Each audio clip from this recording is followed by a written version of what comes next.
네, 반갑습니다. 허니국어TV 이동환 선생님입니다. 저는 광교 최용원 국어전문학원에서 강의하고 있습니다. 지금 시간은 일요일 2시 클래스입니다. 주간 테스트를 받고요. 보는 도중에 숙제 검사를 좀 살펴봤습니다. 아직 못한 친구도 있고요. 숙제하면서 쌤이 느꼈던 점에 대해서 앞에 소정 이름 얘기했고, 현애하고 승민이하고 건우하고는 쌤이 메모를 좀 해놨으니까 여러분들 좀 이제 고민해보고 쌤이랑 더 상의해서 따로 이제 보충 시간이라든가 여러 가지 해서 좀 더 나아갈 수 있도록 합시다. 네.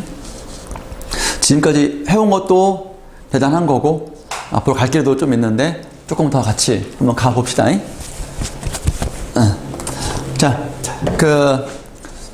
빼앗긴 드레도 봄이 오는가라는 시는 1920년대 저항시로서 유일하다. 대부분은 40년대 윤동주, 이육사 이렇게 있었잖아요. 그랬고 봄, 들이라는 시어가 좀 눈에 들어온다 이겁니다. 그래서 1번의 설명 적절하지 않은 것은 3번 보시면 이 3번이 디귿이 고맙게 잘 자란 보리밭아, 이것은 우리 국토의 식물, 국토에 존재하는 모든 것들, 국토에 존재하는 것들에 대한 연민이라기보다는 애정에 해당하는 것이죠.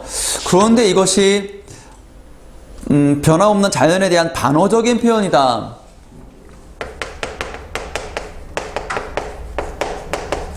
반어적인 표현이다. 반대로 말하는 거죠. 개념. 반어는 상황과 그 표현이 일치하지 않아요. 속마음과. 그러니까 속마음은 화가 나는데 겉으로 잘했네 라고 하는 것이 반어이죠. 역설과는 다르죠. 역설은 모순되지만 진리가 담겨있는 표현이죠. 그래서 진짜 진실을 말하고 있으니 반어적이라고 하는 것은 문제가 있다. 그래서 1번에 3번 되겠습니다. 2번 보시면 나시, 조지우님의 낙화, 꽃이 떨어지는 모습을 보면서 인생의 섭리를 보고 있는 거죠. 떨어지는 것은 죽음이다. 그래서 허망함을 느끼고 있다라는 것이니까 이번에 4번 보면 서리적인 표현을 통해 서리적인 표현, 꽃이 지기로서니 바람을 탓하겠는가? 탓할 수 없다 라는 당연한 사실을 강조하기 위해 의문문 형식으로 쓰는 것이 서리법이죠. 그래서 인생의 섭리에 순응한다. 인생의 섭리, 자연의 섭리, 태어나면 죽고 다시 태어나고 하는 거 아닙니까? 그러면 2번은 4번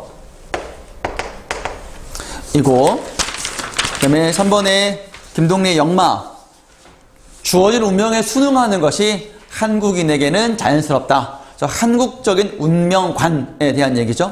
네.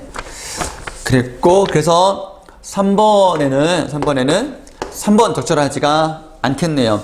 이 디귿, 즉 구절의 의미를 묻는 문제는 많이 실수하는 게 구절 자체만 이제 판단한다. 구절의 자체의 의미만 판단해서는 안 돼요. 항상 이 구절을 둘러싸고 있는 맥락을 파악하고 그 맥락 속에서 이 구절의 의미가 어떤 의미인지를 아는 거지. 그러니까 만약에 여기 지금 반어적인 거랑 연결한다면 상황이 부정적인데 표현이 긍정이야. 그럼 이건 반어적인 거지. 진짜 긍정적으로 말하는 거 아니지. 태평천하, 우리 배웠던 윤직원이 인식하고 있는 개 세상에서는 일제강점기가 태평천하인 거지. 우리는 그 상황과 표현의 모순을 느끼잖아. 그러니까 왜곡된 역사 인식의 소유자다라고 판단할 수 있는 거거든.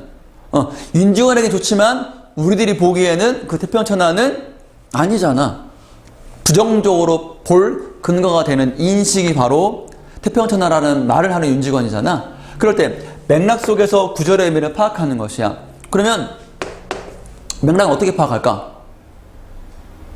맥락은 어떻게 파악하는 거지? 소설은 인물 시작해서 인물로 끝나는 거잖아. 인물 간의 관계 파악하고 어떤 사건이 벌어지는가를 추적하다 보면 아, 이런 이야기구나 하면서 장면이 그려지면서 아, 이게 이런 내용이네. 아, 맥락이 그려집니다. 그러면 이 구절의 의미가 정확하게 잡힐 겁니다. 요거 소설 읽는 것부터 시작하는 것이다. 감상할 때부터 이런 걸 염두에 두고 하는 것이다. 한 장면을 딱 해놓고 무슨 일이 벌어졌는가, 누가 어떤 말을 하는가, 왜 그런 말을 할까, 의도가 뭘까, 얼굴 표정은 어떨까, 말투는 어떨까 등등 모든 것을 다 염두에 두는 것이죠. 했습니다. 그래서 3번은 분하고 억울한 거다. 아니, 이거는 다 끝나고 나서 새로운 출발하는 결심인 거잖아. 새 출발이야. 그러면 분함, 억울하면 아니지. 엄마한테 분해가지고 집에 나가는 건가? 아니지. 그러면 씩씩거리고 나갈 거야. 다시는 이 숙소에 안 와! 이래야 되는데 콧노래 부르면서 가잖아. 옆판도 맞춰달라고 하는 거 보면 엄마와의 관계가 분한 관계냐 싸우는 관계냐 절대 그렇지 않지. 그렇게 맥락으로 접근합시다. 자, 4번에 시나리오를 각색한다. 시나리오는 드라마나 영화의 대본이죠. 각색한다는 것은 이 원작을 바탕으로 가능한 내용을 판단하는 거야. 완전 불가능한 건 안 되고 너무 오버한 거고 적절하게 원작과 관련된 내용이 뭐냐라는 것이죠. 1번 한번 볼까? 황량한 분위기다. 너무 나갔네. 황량하다. 아니, 우리나라에서 황량한 분위기가 우리나라에서는 주로 도시야. 회색빛. 보통 황량은 사막 이런 데나 가는 우리나라에서 농촌은 더더나 여기 농촌은 황량한 분위기가 영 아니지. 이것 때문에 이거는 좀 아니다. 너무 나갔다. 그래서 4번 보면 충분히 가능한 얘기죠. 엿판이다. 아, 장사꾼이구나. 엿판을 클로즈업 한다는 얘기는 엿장수 하면서 떠돌이 한다는 얘기지. 그러니까 운명과도 관련이 있고 적절한 소재를 클로즈업 하는 것도 이제 성기가 엿판을 메고 떠돌이 운명을 살 것이다 라고 하는 메시지가 충분하게 구현되지 않는 장면일까? 그런 장면이잖아. 가능하지. 이렇게. 자, 5번의 문법 문제에서 제기대명사 하면은 대명사 중에 인칭대명사 또 지시대명사 중에 인칭대명사 중에 미지칭, 부정칭, 그리고 제기칭이죠. 그래서 미지칭 한다면은 미지의 대상 누구세요? 처음 보는 사람한테 이름도 몰라, 아무도 몰라. 그럼 누구세요? 하는 거지. 부정칭은 정하지 않은 거야. 똑같이 누구, 아무야. 누구나 한 명 손들어. 하면 여기 있는 명 중에 여기 있는 100명 중에 여기 100명 중에 딱 한 명 하는 거잖아. 보면 이제 내가 여기서 수업하면 이제 막 여기서 여러분이 딱 센터 자리잖아. 안 나와. 내가 상관없지 뭐. 목소리만 나오면 되는 거니까. 칠판만 비추는 거니까. 아무나 하면 손들어. 하면은 100명 중에 한 명이니까 내가 모르는 대상이 아니잖아. 정하지 않은 거야. 제기칭 하면은 말이 돌아간다. 어디로 돌아가? 이미 한번 나온 3인칭 주어, 그 다음에 제기칭 대명사거든. 요렇게 돌아가는 거야. 먼저 3인칭에 해당하는 대명사가 나와야 돼. 3인칭에 해당하는 사람이 나오거나 명사가 나오거나 뭐 그녀, 아버지, 할아버지, 엄마 이런 사람이 나와야 돼. 그런 다음에 원래는 이거를 3인칭 주어를 또 써야 되는데 그 사람이라면 이걸 또 써야 되는데 이게 귀찮잖아. 반복되잖아. 불필요하게. 그러니까 요거를 대신 쓰는 대명사가 제기칭이야. 그래가지고 제기칭이 좀 어려우니까 기본 사례, 우리가 말하는 낯익은 사례로 할아버지께서는 생전에 나무를 참 좋아하셨지. 저 나무도 당신께서 손수 심으신 거야. 미고 아뇨. 그럼 할아버지. 근데 쌤, 한 문장을 벗어나도 되나요? 그럼. 한 문장 안에서 있는 거 있잖아. 애들이 어려서 저희들밖에 몰라요. 할 때 저희는 애들 한 문장이니까 그나마 쉽지. 한 문장 또 다른 문장. 할아버지께서 나무 좋아하셨지. 전화모도 당신께서 심으신 거야? 선생님, 두 문장인데 가능한가요? 왜 불가능해? 왜 불가능해? 가능한 얘기지. 그런 것들이 다. 그러면 5번 보면 5번을 보시면 앞으로 저희 회사에서는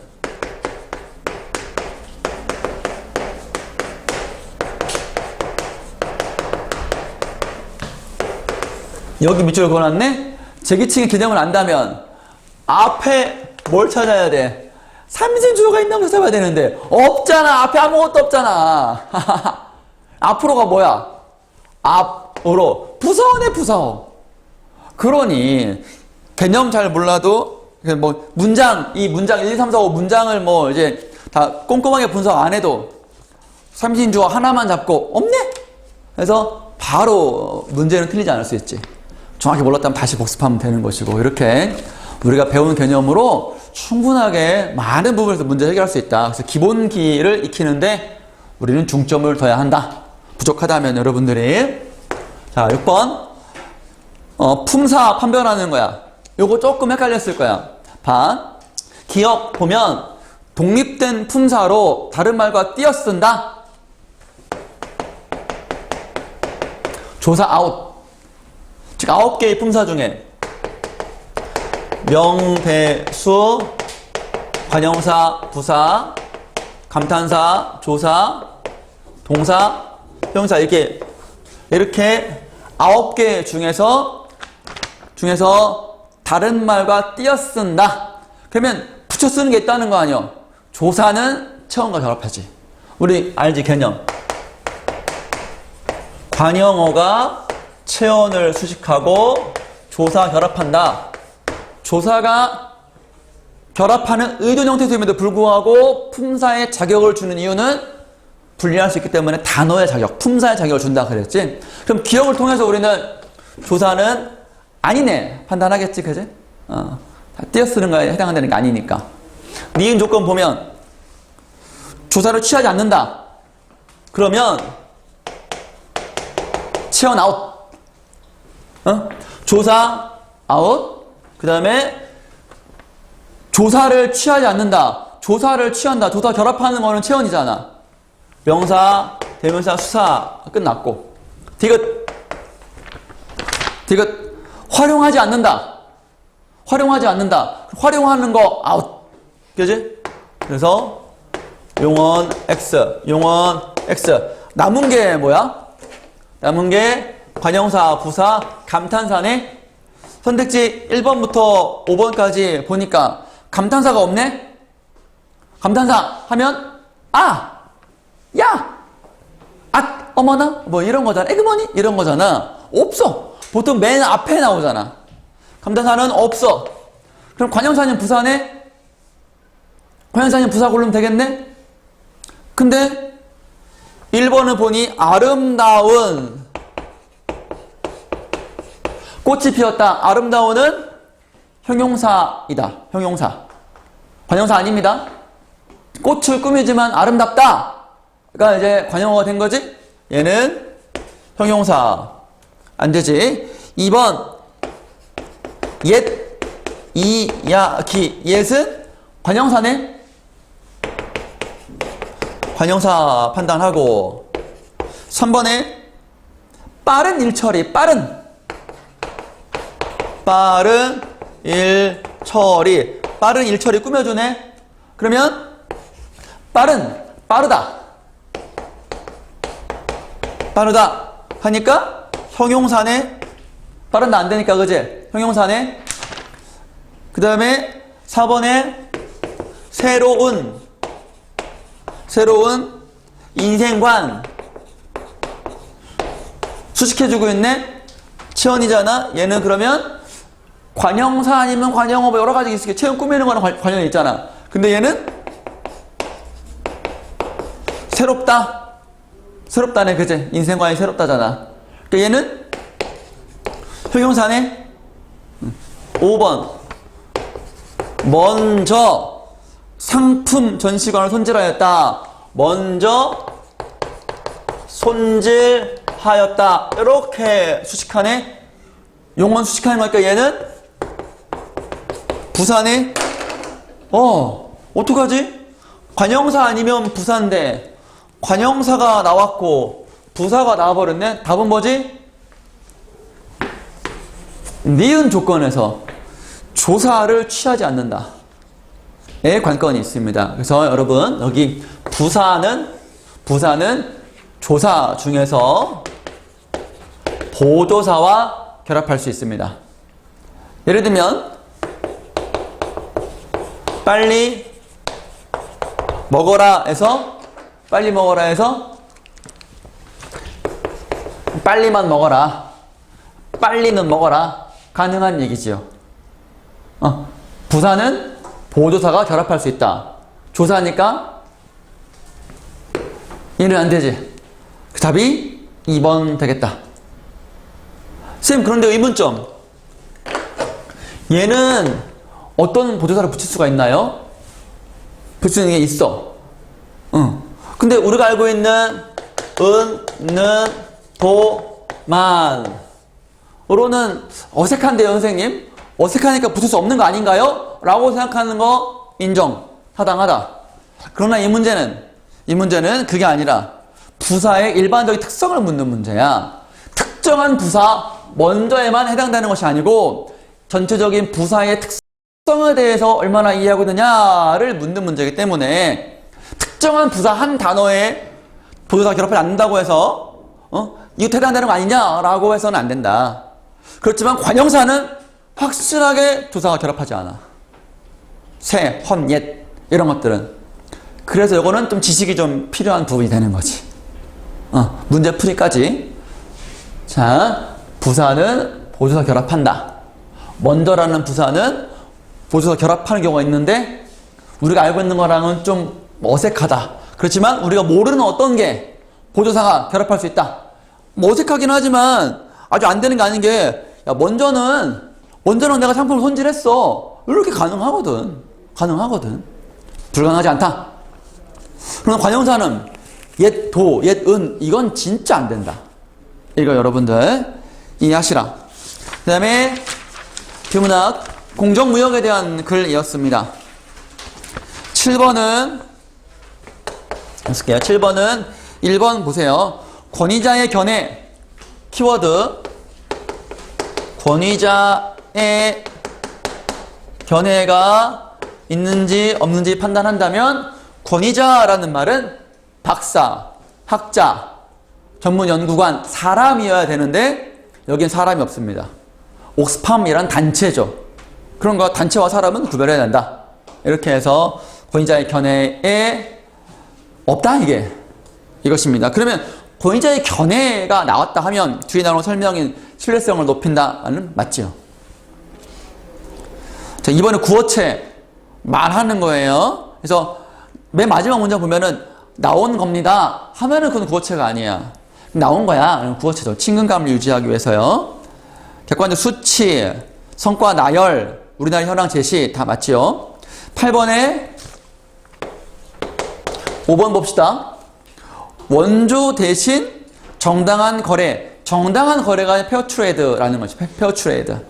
돈을 조금 더 준다는 거죠. 선진국의 소비자들이. 그래서 후진국의 빈곤을 해결한다. 저기 8번, 2번 보시면 혹시 친구도 있다면 후진국에게 유리한 거래를 하는 무역이다. 아까 그때 내가 설명했잖아. 주간 원래 커피 하나에 300원인데 5,000원, 6,000원 받는다고. 후진국이 절대 유리한 거래가 될 수가 없지. 여기에 더해서 공정무역 하면은 겨우 500원, 200원 더 얹어주는 건데 이것을 유리한 거래, 무역이라고 하기에는 적절하지가 않겠죠. 이렇게 생각한다면 2번도 거리가 있다. 이렇게 볼 수 있겠죠? 좋습니다. 자, 그 다음에 9번. 이 부분만 좀 지우고 갈게.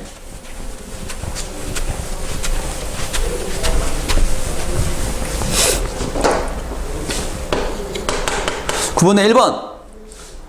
정성을 다해서 사람 맞이하는 겁니다. 보통 모셔온다고 하죠. 인재를 모셔온다고 하죠. 미음에 삼고초려. 3번이나 찾아갔대요.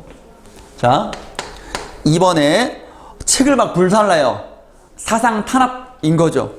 기억, 분서, 갱유 되겠습니다. 3번 세상 만사가 변전무상하다. 변한다. 그리고 무상하다. 인생 무상이거든요. 그러니까 변하는 거야. 상황의 변화가 있는 거야. 그래서 어느 하나에 너무 목맬 필요가 없다는 거지. 좋은 일도 있고 안 좋은 일도 있고 그냥 그렇게 이 순간 지나가는 거예요. 그런 인생에 대한 얘기. 이응 세옹지마 되겠습니다. 4번 가짜. 그래서 리을 사이비. 뭐 사이비 종교 뭐 이런 말이 보통 있죠. 5번에 입술을 잃으면 이가 시리다. 가까이 있는 것. 가까이 있는 것. 입술이 보통 하찮게 여기지만 입술이 없으면 바로 이가 드러나니까 이가 시리다. 그래서 지읒 순망치한. 6번 빈틈없이 포위되었다 했을 때 디귿 사면초가 되겠습니다. 동서남북 사면이 초나라 노래다. 그래서 초나라 노래 불러가지고 초나라 군사들의 사기를 떨어뜨린다 라는 그런 얘기였었죠. 7번을 보면 치읓에 암중모색하는 거. 암중모색. 이거는 보면 어둠 속에서 손으로 더듬어 찾는다는 것은 그냥 말뜻이고요. 의미로 어림짐작으로 찾는다는 건데 이런 것도 있어요. 그러니까 암중이야. 깜깜해. 앞에 하나도 안 보여. 절망적인 상황에서도 뭔가를 한다는 거야. 그런 의미도 있어요. 긍정적인 의미도 있어요. 8번 세 사람이 짜면 저작거리 호란하다. 페이크뉴스 제조할 수 있다는 거야. 세 사람만 짜면. 그래서 시옷 3인 성호 되겠습니다. 9번에 제일 도망가는 게 제일 짱이다. 빕 36개 중에서 주위 상책. 주 달릴 주자예요. 도망치는 게 상책 최고의 방법이다.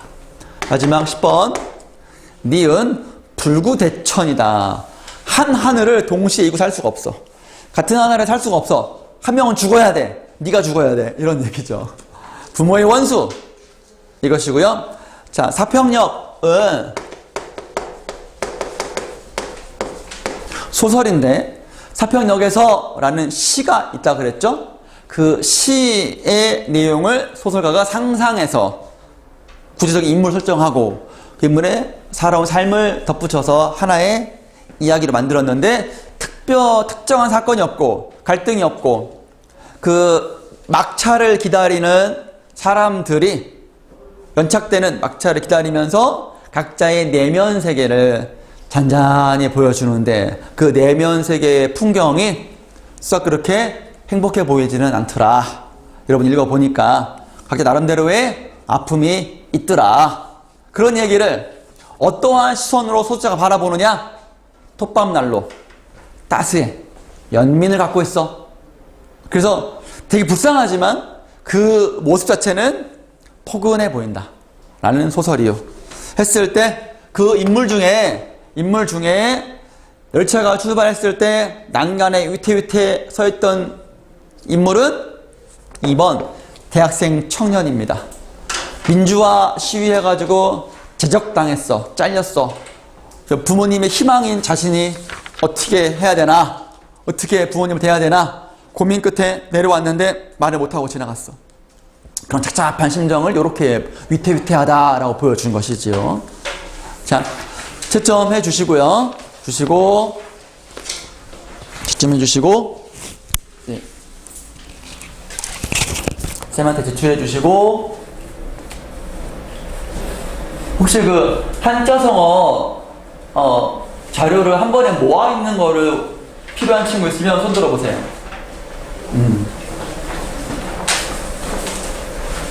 어디 한자성어 자료 이 세트로 있는 거 필요한 사람 있으면. 매집차 다 모아. 그거 그렇죠. 다 웬만한 자료 다 뭉쳐 있는 거죠. 네. 네.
시간이 쉬는 시간이네.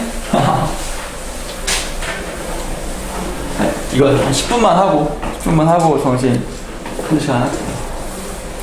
10분만 하고.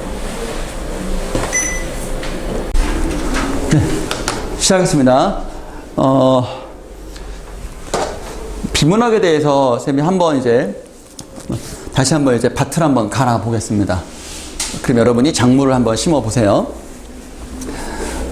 제대로 된 방법을 한번 쌤이 제시할 테니까 같이 한번 가봅시다. 쌤이 생각하는 비문학 독해의 원리는 여러 가지가 있었는데 간단히 정리해 보면 이렇습니다.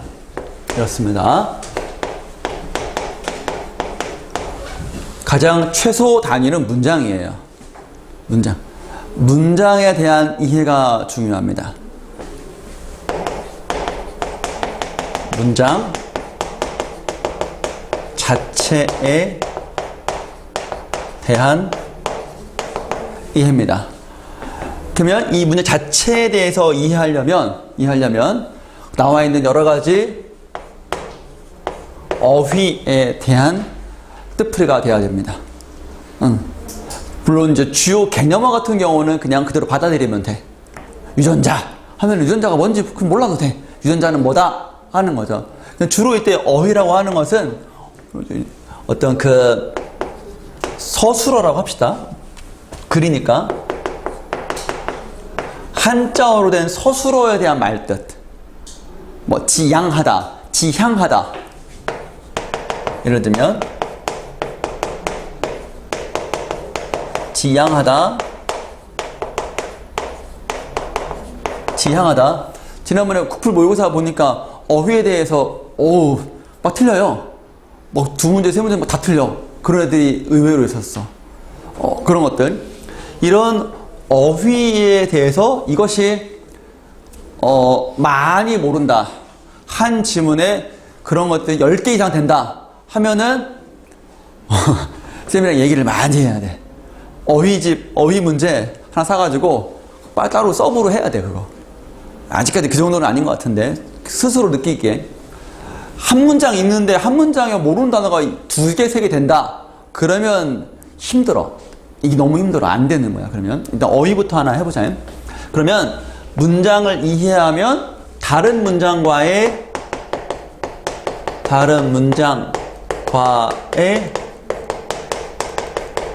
관계가 되는 거예요. 문장과 문장이 이루어져서 하나의 문단이 되고, 문단이 하나의 한편의 글이고, 그 안에서 여러 가지 출제 요소들이 있고, 그거를 확인하는 거지. 그러면 이 문장과 다른 문장이 이를테면 대등한 관계냐? 그렇지 않아. 코어에 해당하는 게 있고, 그 코어를 뒷받침하는 문장들이 대부분이야. 그러면 우리는 주목해야 될 부분은 코어, 중심 문장이 무엇인가?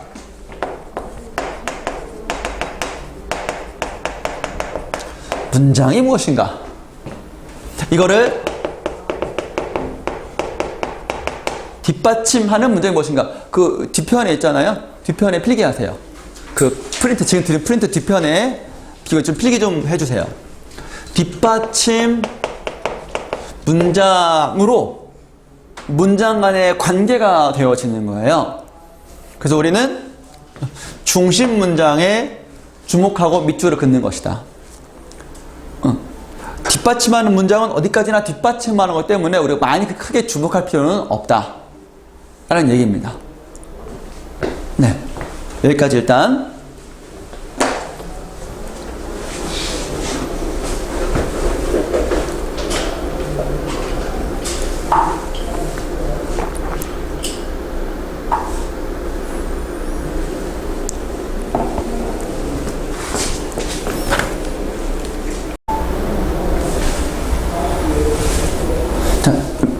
메모가 이만큼 됐어요? 네.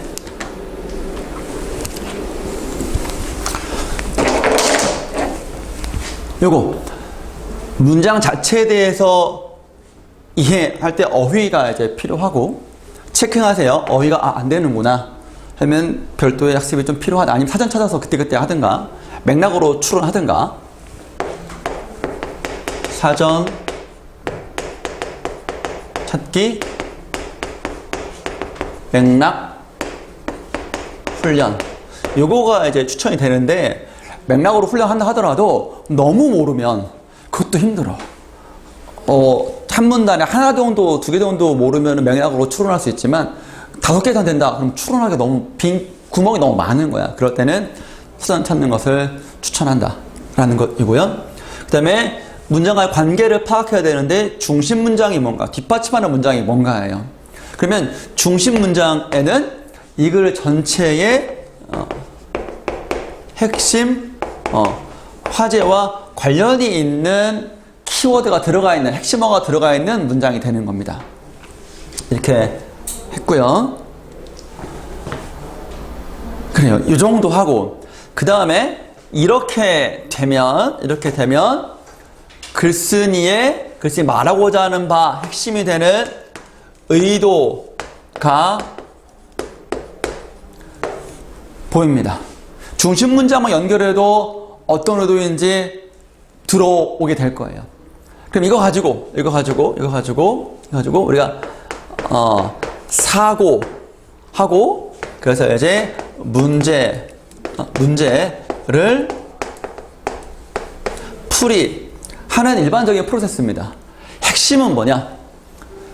문장과 문장 간의 관계 파악해서 하나의 문단이 어떤 내용이고, 이걸 전체의 키워드를 통해 가지고 이 문단 간의 관계가 어떠한지를 파악하는 것이죠. 구조야. 벽돌. 빨간 벽돌, 파란 벽돌, 노란 벽돌, 벽돌마다 있어. 가치가 달라.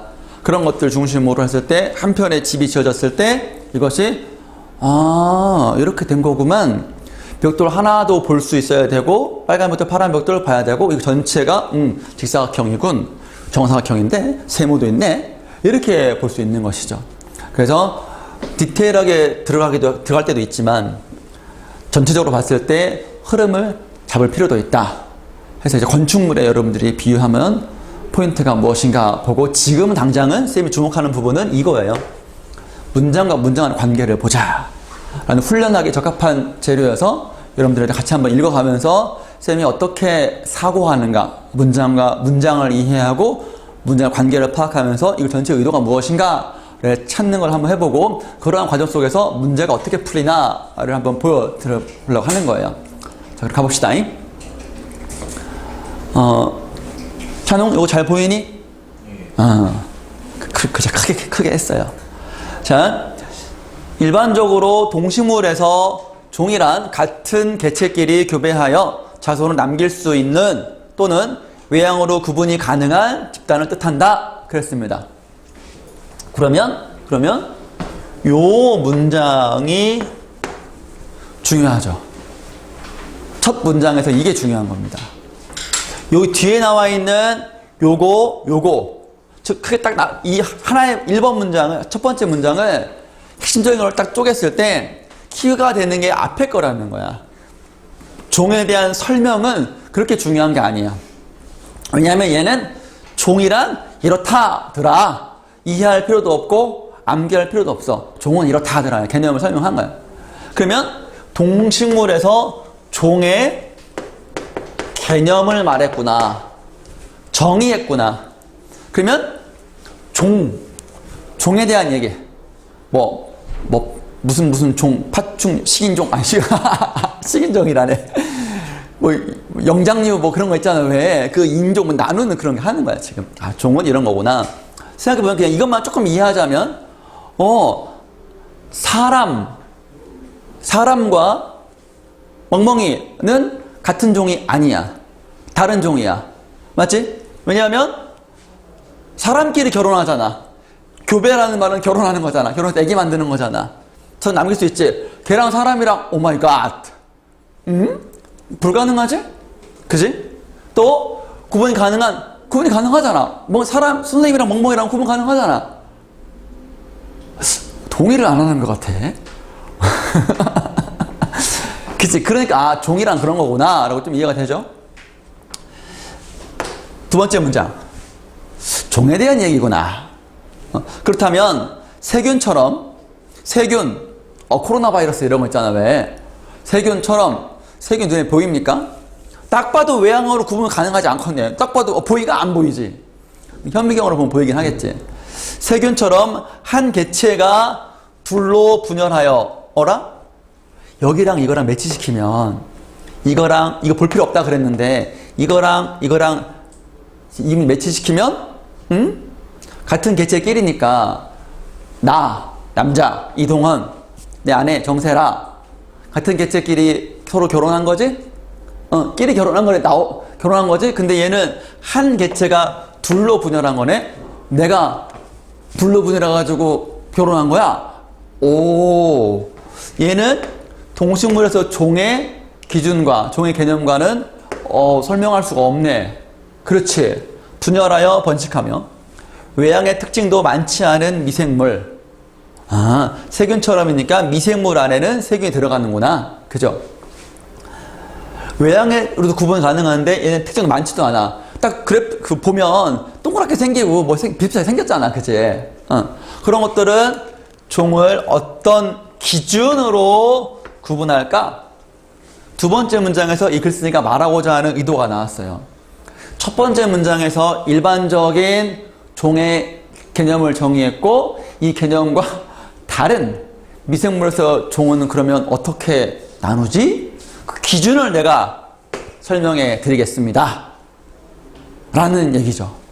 미생물에서의 종의 구분 기준이 왜 필요한지, 왜 말하는지 일반적인 설명과 다르니까. 그렇죠? 두 문장에서 키워드가 나오는 거예요. 그럼 우리는 이제 주목해야 된다. 왜 주목해야 돼? 기준이 뭐냐? 기준이 뭐냐? 라는 거예요. 나달라 가봅시다. 미생물의 종 구분에는 외양과 생리적 특성을 이용한 방법이 사용되기도 한다. 첫 번째 기준입니다. 외양과 생리적 특성을 이용한 방법이래요. 동그라미 있더니 동그라미 1번 치는 게 좋죠. 아무래도 표시하는 게 좋죠. 사용되기도 한다. 그렇대요. 이거 뭐가 나왔네? 아, 이거 어떻게 없애지? 당황스러워. 가끔 이런 거 나오면. 네. 그렇대요. 이런 건 뭐 따질 필요는 없어. 그냥 바로 넘어가면 돼. 아, 이런 거구나. 하지만에 주목할 필요가 있죠. 하지만은 뭐야? 문장과 문장 사이에 하지만이 나왔다. 앞에 있는 거 부정입니다. 거의 그렇습니다. 앞에 부정, 뒤에 거 긍정이야. 그러면 이러한 방법, 이러한 특성, 요거는 미생물이 어떻게 배양되는지에 따라 변할 수 있고 모든 미생물에 적용될 만한 공통적으로 되게 어렵다라는 말을 통해 가지고 요거는 안 돼. 첫 번째 기준은 이런 게 있었는데 안 돼 라는 얘기죠. 결국에는 이 기준은 쓰임새가 없다라는 얘기죠. 이렇게 가고, 그럼 이게 첫 번째 기준으로 나왔는데 이게 어려워. 그게 문제야. 극복하기 위해서 오늘날이니까 이거는 옛날에는 이라는 얘기가 되겠지. 오늘날 사용되는 게 뭐다?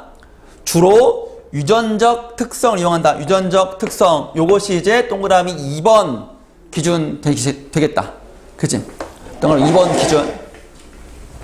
이용하고 있다. 미생물의 유전체는 DNA로 이루어진, 좀 올릴게. 이루어진 많은 유전자로 구성되는데 특정 유전자를 비교함으로써 미생물들 간의 유전적 관계를 알 수가 있다 했습니다. 봐봐. 많은 유전자가 있어.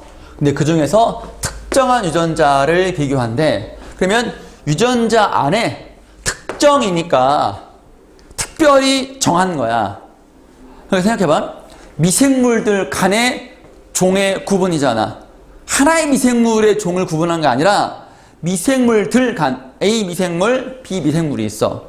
같은 종인지 아닌지를 구분해야 되는데 유전자를 이용한대. 그럼 얘도 유전자가 많이 있고 얘도 많이 있잖아. 근데 그 중에서 특정한 유전자를 비교한대. 전부 다가 아니라 특별한 유전자, 전부 다가 아니라 많은 것 중에서 몇 개만 구분한다는 거야. 종의 구분에는 서로 간의 차이를 잘 나타내는 유전자를 이용한대. 그래야 되겠지. 아니 구분하는데 똑같은 거 하면 되겠어? 안 되지. 차이가 나는 걸 해야지. 유전자 비교를 통해 미생물들이 유전적으로 얼마나 가깝고 먼지를 확인할 수가 있대. 그게 유전거리야. 자, 그러면 첫 번째 생각해봐. 미생물 구분 기준으로 외양과 생리적 특성은 아니야 나왔고, 두 번째 유전적 특성이 나왔는데, 첫 번째가 유전거리, 특정한 유전자, 많은 것 중에서 두 미생물의 종 구분과 관련된 차이를 드러낼 수 있는 특정 유전자를 비교해가지고 한대. 그래서 비교해서 거리가 가까우면 같은 종이고, 멀면 안 나왔지만 다른 종이다 라고 판단할 수 있는 거지. 첫 번째 특성 중에서 유전 거리가 나온 거야. 첫 번째로 한 거야.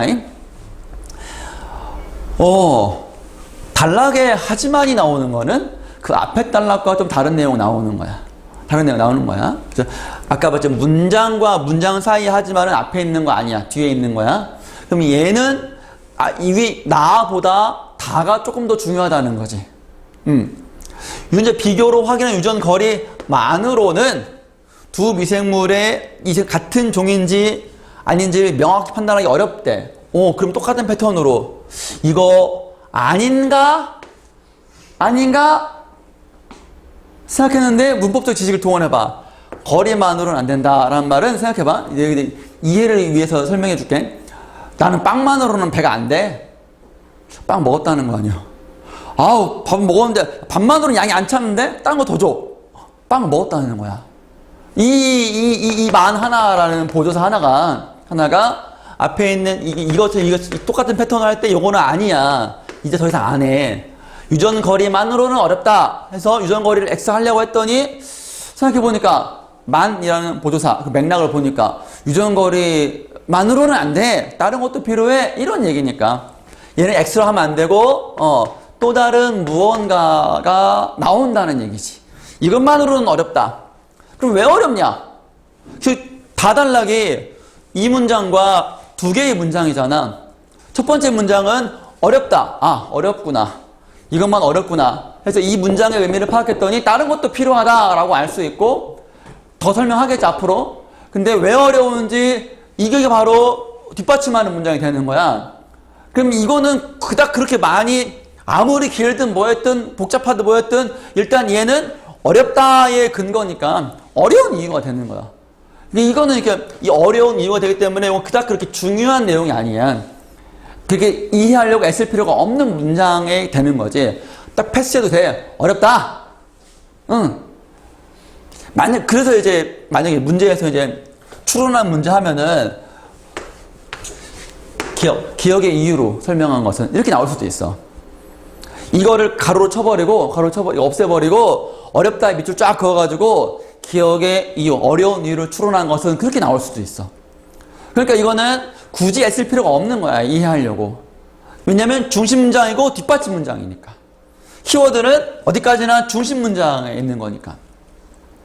자, 특정 유전자가 해당 미생물의 전체적인 유전 특성을 대변하지는 못하기 때문이래. 그렇대. 때문이다 라고 한 거 보니까 이유야. 권우야. 자, 그 다음에 그러면 이제 유전 거리만으로는 안 되니까, 이런 이유로 안 되니까 뭐가 나오겠지. 보완하기 위한. 그러니까 보완이잖아. 보완이 뭐야? 보충해서 완벽하게 해주는 그런 거기 때문에 X가 되면 안 되는 거야. 유전 거리 플러스 알파. 뭐냐? 미생물들 간의 유전체 유사도 측정하는 방법이래. 요것이 이제 니은 되는 거지. 기억이 유전 거리라면. 방법이다. 유전체 유사도를 측정하기 위해서는 모든 유전자를 대상으로 유전 관계를 살펴야 해. 그렇지. 미생물이 100만 개 있어. 유전 100만 개 있어. 100만 개 있어. 다 해가지고 일치해야지만이 같은 종이군 하는 거지. 우리가 왜 불륜이나 그런 거 했을 때 친자 확인 어쩌고저쩌고 할 때 유전자 검사하잖아. 그럼 보통 보면은 97점 몇 % 유사도를 보입니다. 친자가 맞습니다. 그렇게 되는 것도 있잖아. 그지? 머리카락 뽑아가지고 유전자 검사하면은. 그럴 때 있는 거지. 그런 것처럼 전부 다 해야 하지만 수많은 유전자를 모두 비교하는 것은 어렵다. 따라서 어떻게 하냐? 어렵기 때문에 이렇게 하는 거지. 화학적으로 비교하는 방법이 사용된대. 그러면 이 글은 여기서 끝났지만 더 이제 깊이 들어가면 화학적으로 비교하는 방법이 어떤 원리에 의한 것인지, 요즘 나오는 이제 과학 융합 지문 같은 경우는 여기서 이제 화학적으로 막 화학식 나오고 막 어떤 그 검사하는 방법 그림 그려놓고 막 이제 엄청 쭉 더 일어나는 거예요. 근데 그것도 이제 어려운 게 아니라 하나의 블록인 거지. 유전자 특성을 보여주기 위한 화학적으로 비교하는 방법이다. 블록으로 해놓고 그걸 이제 그것들 묶여놓으면 되는 거예요. 다 이해할 필요는 없고. 그래서 이 문장도 봐봐. 이 문장도 봐봐. 모든 유전자를 대상으로 살피는 것이 바람직해. 그렇지만 어렵기 때문에 특정한 것만 비교한대. 이거는 차선책인 거야. 그지? 차선책인 거지. 근데 원칙은 뭐야? 다 아는 게 맞다. 그렇지만 다 못하니까 몇 개만 한다. 이렇게 해도 된다. 라는 얘기지. 이렇게 해서 그 결과를 신뢰할 수 없는 거냐? 그렇지는 않고 신뢰할 수 있지만 좀 아쉬운 점은 있다. 뭐 그렇게 이제 이해하고 넘어가는 거지. 이렇게 얻어진 유전체 유사도는 종의 경계를 확정하는 데 유용한 기준을 제공한대. 그러면 여기까지 봤을 때 외양과 생리적 특성은 안 되고 유전 거리하고 유전체 유사도가 미생물같이 일반적인 동식물의 종의 기준으로 설명할 수 없는 것들, 나눌 수 없는 것들을 구분하는 기준이 되는 거지. 그래서 여기까지 보면 이제 거의 이 글 핵심 내용은, 의도는 다 나오게 된 거야. 나오게 된 거야. 여기 그림이 하나 있네? 그림 나오면 그림에 너무 꽂힐 필요는 없어. 바로 이 그림 나오면 그림에 설명이 나오게 되어 있어. 시간을, 그림 뭐지? 쫄지 말고 그냥 가면 돼. 그림에서 각 점은 두 미생물 사이의 유전 거리와 유사도 간의 관계를 나타낸다. 그러니까 이 점은, 그래프 볼 줄은 알지, 그지? 이 점은 유사도가 여기고 유전 거리가 요거니까 봤을 때 거리가 멀다, 그지?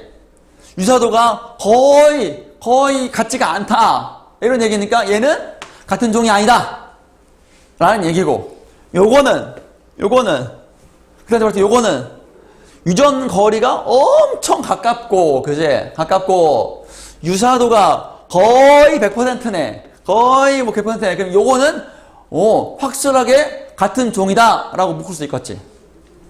그렇지? 그렇게 그래프 읽어내면 되는 거지.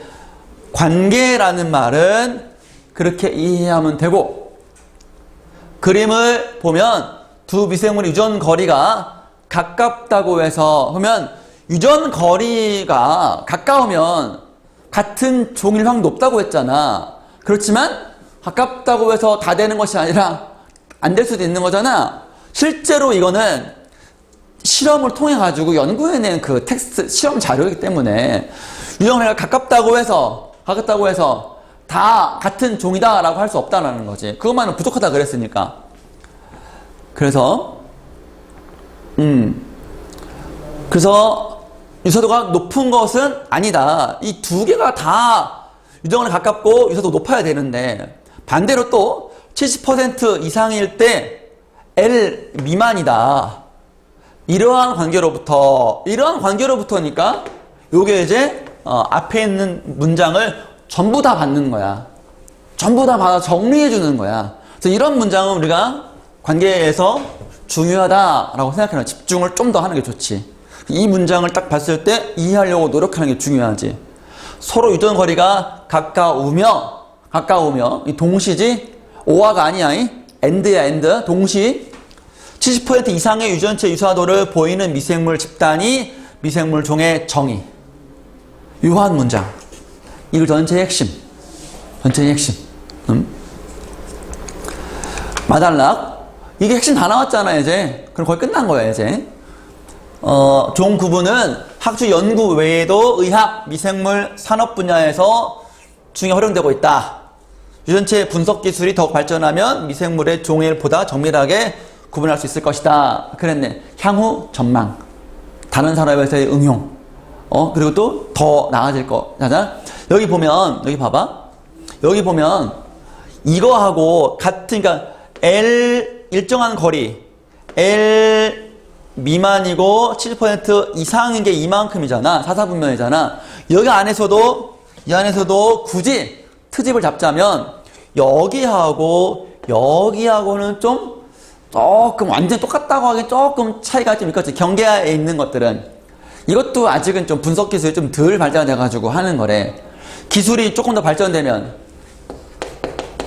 유전 거리, 유전체 유사도를 70%가 아니라 99.9%라고 쫙 기준을 만들어 놓으면 이 기준에 들어갈 수 있게끔 연구를 하면 더 정확히 크게 우리가 봤을 때 남성, 여성 아니면 사람하고 동물만 구분할 줄 아는데 더 들어가면 사람 중에서도 남자, 여자 더 들어가면 남자인데 나이가 많고 적고 근데 나이가 많고 적은데 많은데 뭐 90대, 80대, 70대, 60대 할아버지인지 이렇게 다 구분할 수 있는 거지.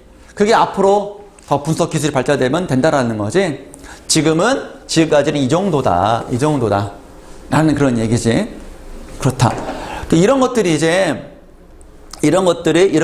보다 정밀하게 구분한다는 것에 대한 이해가 되면 그렇게도 볼 수가 있다라는 거야. 여기를 차이가 있다. 앞으로 어떻게 될 것 같냐를 더 다양하게 그런 응용된 문제로 나올 수가 있을 때 이런 식의 사고가 조금 더 도움이 되지 않겠는가라는 거야.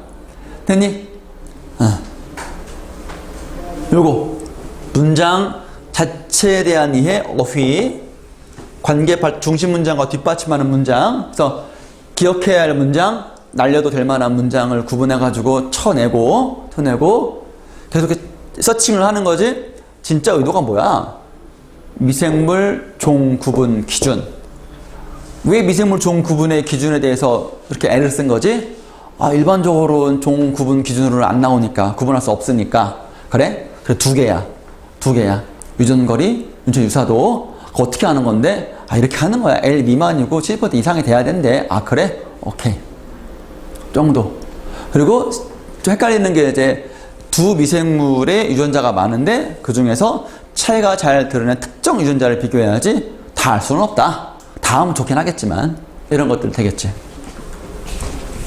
자, 글이 좀 짧긴 하지만 요즘 나오는 트렌드는 아니죠? 좀 긴 지문이 요즘 나오는 트렌드잖아. 짧으나 기나 원리는 똑같아.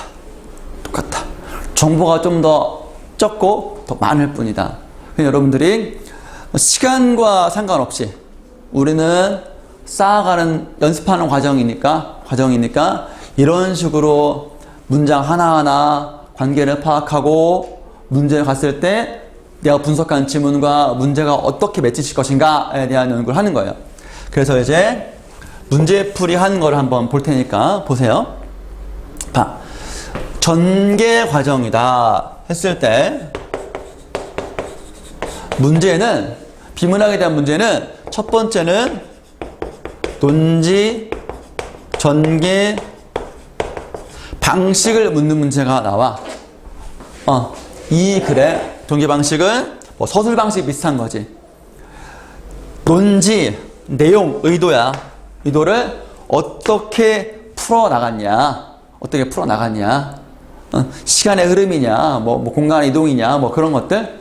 우리가 많이 했던 시상 전개 방식, 표현 기법, 소설에서 말하는 서술 방식, 인물들의 말하기 방식, 그런 것들인 거야. 형식적인 요소인 거지.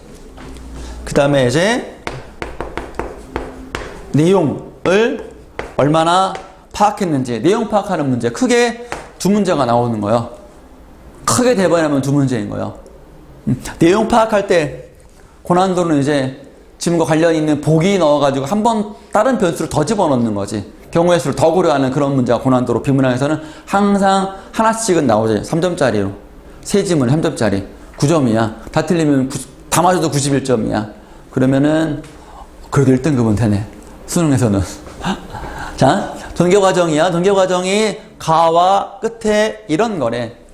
문제를 제시했어.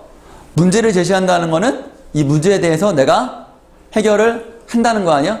문제에 대한 짝은 해결이지. 문제 제시, 문제 해결인 거잖아.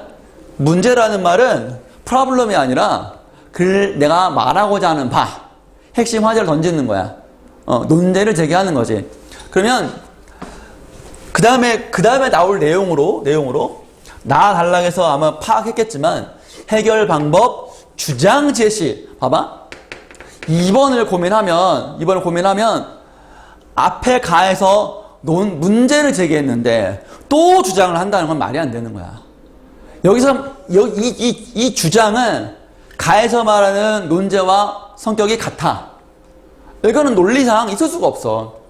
내가 한번 뭐에 대해 말할 거야 하는데 또 말한다. 또 다른 거 말한다. 이거는 완결되지 않는 거야. 문제가 있는 거지. 또 그렇고 개념을 설명한다. 개념을 설명하는 거 보통 첫 번째 단락에서 개념을 많이 설명한다. 우리 이미 가에서는 말했잖아. 종이란 이렇게 나왔잖아. 정의한 거를 찾으면 되지. 가설을 제시한다. 가설이 과학 실험에서 뭐뭐 한다면 백도시에서 끓을 것이다. 뭐 할 것이다. 이게 뭐 할 것이다의 스타일이 가설을 제시하는 거잖아. 실험할 때 결론을 이끌어내기 위해서 미리 가정적으로 주장하는 게 가설이잖아. 결국 얘는 가설도 뭐 할 것이다 하니까 얘도 주장에 가까운 거야. 다시 말하지만 가에서 이미 문제를 제시했기 때문에 또 문제를 제시한다는 것은 논리상 허점이 많은 것이다. 이런 식으로 글 쓰지 않아. 관점을 확인한다. 관점이 뭐야? 주장이잖아. 주장. 관점은 주장이야. 주장을 확인한다라는 말은 뭘 설명을 좀 해야 확인할 거 아니야. 초반에 무슨. 그래서 일단 다 읽어보면은 해결 방법에 대해서 말했지. 가에서 종 구분 기준에 대해서 말했고, 첫 번째로 말한 게 외양과 생리적 특성에 대해서 말했으니 이것만으로 1번으로 갈 수 있는 것이다.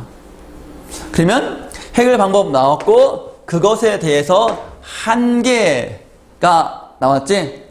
이거 가지고는 안 돼. 그래서 뭐였어? 보완 방법으로 유전적 특성을 이용하는 게 나왔어. 그게 2개야. 그런 다음에 마무리 된 거지. 이거는 첫 단추를 잘 꿰는 거지. 이런 스타일이라는 것은. 됐지? 자, 그 다음에 이 글을 통해 알 수 있는 것은 뭐냐? 그랬어. 내용 파악하는 거야. 요거 이런 문제에서 의외로 많이 틀릴 수 있는데 잘 봐봐. 어떻게 접근하는 게 좋냐면 내가 생각하는 그런 거야. 물론 그렇지 않은 친구도 많이 있는데 그냥 아무런 표시도 없고 그냥 이거는 좀 앞으로는 좀 지양했으면 좋겠어. 발전이 조금 더뎌. 앞으로도 고난도가 만났을 때 최소한도로 여러분들에게 내가 바라는 바는 이 정도는 했으면 좋겠다는 거예요. 선택지 1번 적절한 거네. 알 수 있는 것은 이네. 종 구분에 사용되는 유전자는 최소한 이제 주어 부어 서술보는 끊고 앞과 뒤에서 동시에 OX를 판단할 수 있기 때문에 그래. 종 구분에 사용되는 유전자는 무작위로 선택한다. 무작위라는 어휘 하나 건드릴 수 있어. 무작위라는 말뜻 모르면 판단 불가야. 선택은 한다고 나왔거든. 선택은 하거든. 그런데 무작위로 선택한다. 무작위가 뭔지 모르면 판단 불가. 블랭크야, 블랭크. 근데 무작위는 랜덤으로 선택한다는 랜덤으로. 그러면 이렇게 연습을 이런 식으로 이제 따져가면서 글을 읽고 하면 이걸 전체에 대해서 이해가 돼. 아, 그런 내용이구나. 마치 우리가 비유하자면 영화나 드라마를 봤을 때 드라마 같은 경우는 이제 편수가 많잖아. 뭐 16부작 많잖아. 영화는 3시간. 2시간짜리 하잖아. 근데 2시간에 굉장히 편하게 봤는데, 집중하자 편하게 막 봤는데, 나중에 보면 다 생각나잖아. 그 2시간, 3시간 다 생각나는 거야. 디테일한 부분 다 생각나는 거예요. 그런 것처럼 뭔가 따라가면서, 맥락을 따라가면서, 이렇게, 그래. 뭐 말할까요? 뭐가 안 돼? 이런 게 있어? 이거 왜 안 돼? 이게 있어? 저거 있어? 저거 있어? 이렇게 연결고리를 지어가면서 읽으면 이해라고 하는 거야. 그런 것들을.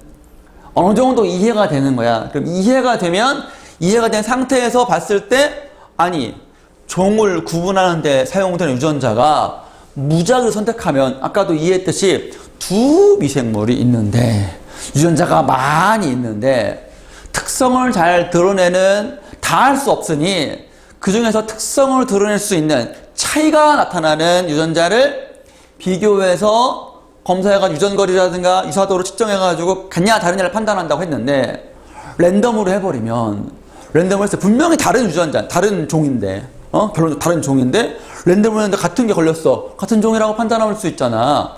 그럼 문제가 있잖아. 그지? 그 때문에 무작위를 선택하면 잘못 선택할 가능성을 배제할 수 없다. 라는 얘기인 거야. 그것이 이제 이해가 되면 몇 문단인지 판단하지 않고도 풀 수 있어. 거기까지 가기를 바라. 거기까지 갈 거야. 근데 가장 노멀하고 가장 효과적인 우리가 갈 수 있는, 쉽게 갈 수 있는 부분은 내용 파악하는 거라면, 그러면 선택지의 키를 잡고 선택이구나. 이게 몇 문단에 있었지? 그럼 적어도 유전자니까 유전자가 나와 있는 구탱이 찾아야 할 거 아니에요. 앞에는 안 나왔고 중간에도 안 나왔고 한 여기쯤 가면 있을걸?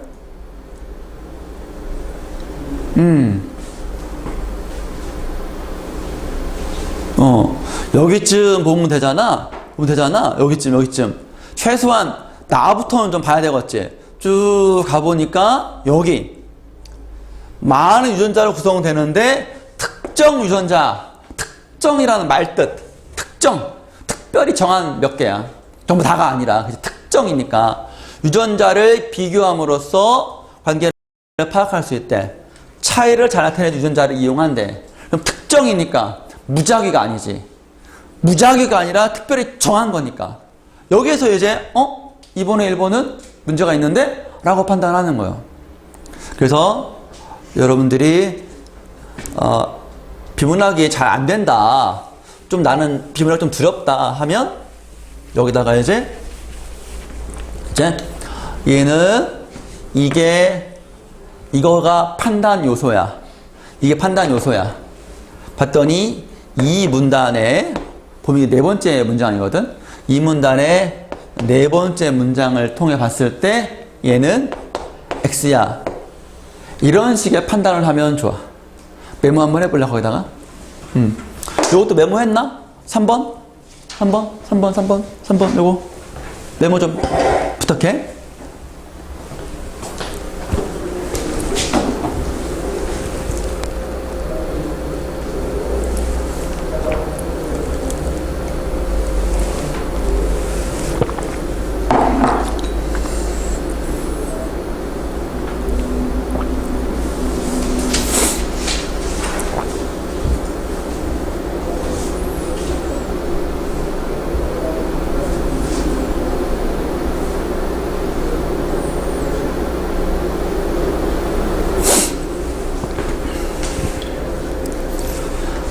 자, 그래? 그럼 2번까지만 한번 연습 한번 해볼까? 2번 선택지를 한번 보자. 그러면 미생물의 생리적 특성은 배양 환경의 영향을 받지 않는다. 그랬어. 그러면 요것이 생리적 특성이 있어야 되고 환경 영향을 받는지 안 받는지 판단해야 되는 거야. 이게 판단의 요소가 되는 거야. 그지? 찾았고, 그 다음에 이 선택지를 이해 과정을 한번 풀어본다면, 이해한 상태에서 풀어본다면 이런 식의 사고를 할 수가 있어. 아니, 미생물의 생리적인 특성이 아마 이제 생리적인 거는 먹고, 소화시키고, 싸고, 자고, 살고, 이게 바로 생리적 특성인 거거든. 이해한 상태에서 하면, 배양 환경, 배양이 뭐야? 먹이도 주고. 이를테면 미생물이 있으면은 이걸 좀 플라스틱이라든가 이런 거에다가 배양할 거 아니야? 기를 거 아니야? 그치? 배양이라는 말은 물도 주고 습도도 유지해주고 양분도 주고 뭐 할 거 아니야? 얼마나 같은 잘하는지 죽일 수는 없으니까. 그치? 환경에 영향을 받지 않는다 그랬는데 미생물이잖아. 쟤는 특성을 몰라. 그냥 미생물이야. 얘도 하나의 생명체야. 먹고 살아야 돼. 그치? 생명체라면 나도 마찬가지잖아. 미생물이라면 미생물과 비교했을 때 얘가 살아가는 환경이 있고 내가 살아가는 환경이 똑같잖아. 근데 환경 영향을 안 받을 수 있을까? 상식적으로 어떤 개체든 환경 영향을 받지 않을 수 없잖아. 항상 받잖아. 다시 말하면 그런 식의 생각을 할 수가 있어. 이 선택지만 보고도 미생물의 생리 특성은 환경 영향을 받지 않는다. 영향을 받을 것만 같아 라고 생각을 하고. 근데 이건 좀 위험해. 이거는 지금 우리 수준으로는 좀 위험한 판단인 거야. 물론 급할 때는 할 수 있지만 좀 위험할 수 있어. 그러니까 항상 이해가 다 훈련이 될 때 전까지는 이거의 근거가 몇 문단인지 판단하는 거다. 그러면 생리적 특성은 딱 한 번 나와. 한 번 나온 거는 찾을 수 있다. 보니까 이 문단 보니까 종 구분은 특성을 이용한 방법이 사용되기도 한다. 하지만 이러한 특성들은 어떻게 배양되는지, 어떻게 배양된다가 바로 배양 환경이잖아. 그렇지? 따라 변할 수 있다. 영향을 받네. 그래서 이것도 몇 번째 문장이야? 나 달라? 이 문단의 두 번째 문장이다. 그럼 보면 봐봐. 여기 보세요. 이 문단의 두 번째 문장도 아까 우리가 글을 읽을 때 어떤 얘기를 했냐면 하지만이 좀 중요하다. A 하지만 B하면 하지만 다음 내용이 중요하다 이랬었어요. 기억나십니까? 그러면 하지만 이 내용 이게 또 중요하다고 집중을 더 했으니까 더 잘 기억이 날 거야.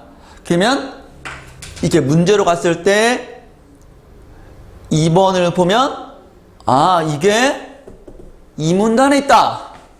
이 문단에 있고 두 번째 문장을 봤을 때 이거는 영향을 받는다. 이렇게 표시를 하는 거지. 확실하게 지문의 근거를 찾아서. 그러면 3번 볼까? 외양보다 유전적 특성이 미생물, 종을 명확하게 구별해 준다. 외양과 유전적 특성이잖아. 외양보다니까 외양은 아니고 이거잖아. 그지? 유전 특성이 뭐야? 유전, 거리, 유사도잖아. 외양 가지고는 구분하기 어렵다 그랬잖아. 그러니 요거는 명백히 정답이지. 명확히 정답이지. 미생물 종 구분의 기준이 유전 특성이니까. 유전, 거리, 유사도인 거니까.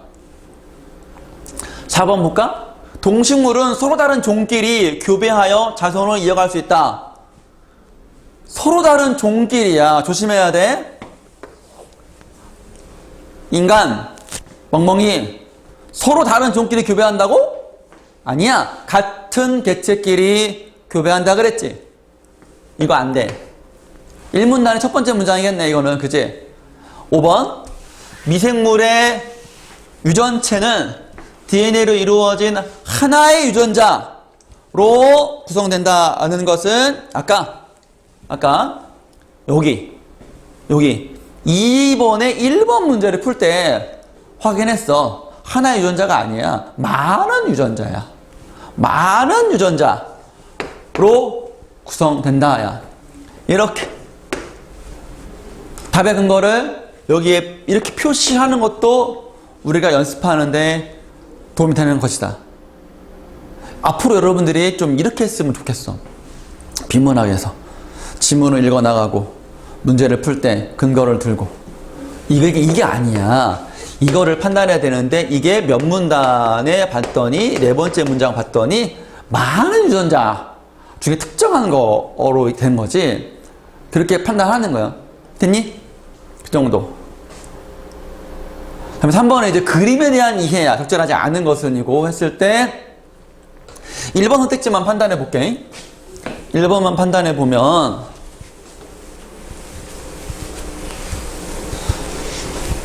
1영역은 1영역은 두 미생물 간 유전 거리가 L 이상이고 L 이상이야. 유사도 70% 미만이므로 같은 종이 아니다. 그러면 우리가 봐봐. 여기 보고 있니? 찬웅아? 같은 종이다 라고 할 때에는 기준이 뭐라 그랬어? 유전 거리 L이 L 미만이고 유사도가 70% 이상이라 그랬지. 그런 이제 사사분면인 거야. 사사분면 맞나? 근데 원 영역은 여기잖아. 이렇게 봤을 때 이게 L이고 70%라고 치면. 그러니까 얘는 아니다 라고 한 설명은 맞다. 그치? 적절하지 않은 게 아니네. 왜냐면 L 이상이고 70% 미만이니까 같은 종이라고 할 수가 없네. 여기 있는 것들은. 그림 그대로 읽어낸 거지. 그대로 읽어내면 된다. 그럼 답은 몇 번인지 지금 한번 해봐라. 3번 문제 답을 한번 골라봐라, 여러분.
자, 보면 5번 한번 볼까요? 1, 4 영역은 유전 거리를 알면 유사도를 정확히 예측할 수 있음을 나타낸다. 아니요? 우리가 글을 해서 어떻게 읽었냐면 유전 거리만으로는 정확히 알 수 없다 그랬어요. 유전 거리가 얼마면은 이 정도라면 유사도가 얼마일 거다라고 예측할 수 있다는 거 아닙니까? 그러면 유전 거리로 끝나는 거 아니야? 이 문장 자체가 그렇잖아. 그런 의미잖아. 유전 거리만 알면 유사도를 아니까 대충 같은지 안 하는지 알 수가 있어. 그럼 유전 거리만으로 끝난다는 얘기 아니야. 이 5번 선택지 내용 자체가 그런 말 뜻이야. 읽어보면. 그지? 유전 거리 알면 유사도 예측할 수 있다. 그러면 두 개가 다 아는 거니까 같은 종이다 아닌지 판단할 수 있다는 거 아니야. 결국에는 뭐야? 유전 거리만 알면 된다는 얘기 아니야. 근데 본문에서 우리는 뭐라고 그랬어? 뭔 소리야? 유전 거리만 안 된다 그랬잖아. 라고 하는 것이 선택지를 이해로 푸는 거야, 얘들아. 이해하면 이렇게 풀릴 수 있어. 근데 여기까지 가기 위해서 중간 단계로 일반적으로 쓸 수 있는 것이 이거야. 그래프를 봐봐. 여기 그래프를 봐봐. 유전 거리만으로 유사도 예측할 수 있다는 얘기는 유전 거리가 이만큼인 거하고 같은 위치에 있는 이거하고 같은 유전 거리 아니야? 근데 얘는 이만큼, 얘는 이만큼이네? 어떻게 같아, 이게? 어떻게 같아? 이게 말이 안 되잖아. 어떻게 생각하냐? 그지? 이해되지? 5번은 쌤처럼 이해한 대로 풀어도 되고, 가장 일반적으로 그래프 보면은 같은 거리에 있는 요거를 비교해 봤을 때 유주사도가 얘는 뭐 20%라고 하고 얘는 80%라고 하면 어떻게 예측이 되냐고. 이게 같은 거리면 같은 유사도, 일정한 유사도가 나와야 될 거 아니야. 어떻습니까? 자, 여기 봐봐. 정리하자. 이러한 과정을 거쳐서 여러분들이 결국에는 지문에 대한 이해, 어느 정도의 이해, 깊은 사고가 되는 과정에 대한 노력이 필요하다. 출발은 문장에 대한 이해다. 어휘력 이런 것도 따라가고, 문제를 풀 때에는 가장 우리가 밟은 스텝, 그동안 연습해왔던 것이 바로 선택지의 키를 잡고 이것이 몇 문단에 있나 OX 하는 것이다. 그러나 궁극적으로는 지문에 대한 전반적인 이해가 되면 마치 우리가 소설 문제를 보고 딱히 확인 안 하고도 이거는 얘가 빗자루질을 했는데 갑자기 빗자루 안 했다고 하네? 나 분명히 내 기억 속에는 내가 그린 장면에는 빗자루질 하는 게 그렸는데 왜 아니라 그러지? 이게 정답이네? 까지 가는 것이 우리의 목표다. 그러면 시간도 아낄 수 있고 정확히 풀 수 있어. 지금 쌤이 이제 보여준 거예요. 요거 잘 기억하고 혹시라도 이제 부족하면 쌤이 2개 동시에 올리잖아. 10시 타임하고 니네 거 동시에 올리잖아. 했을 때 좀 내용이 다를 수 있어. 같은 제재지만 또 달라. 그때. 그러니까 지금 수업이 더 좋지. 첫 번째 수업하는 것보다는. 그러니까 그거를 여러분이 한 번 더 복습해서 이게 비문학 수업에서 생각하는 쌤이 생각하는 가장 최적의 그 방법이야. 그러니까 익힐 수 있도록 하길 바라고. 알았지? 자, 여기 대해서 혹시 질문 있으면? 없으면 잠깐 쉬었다가 나머지 또 재미난 수업 하겠습니다.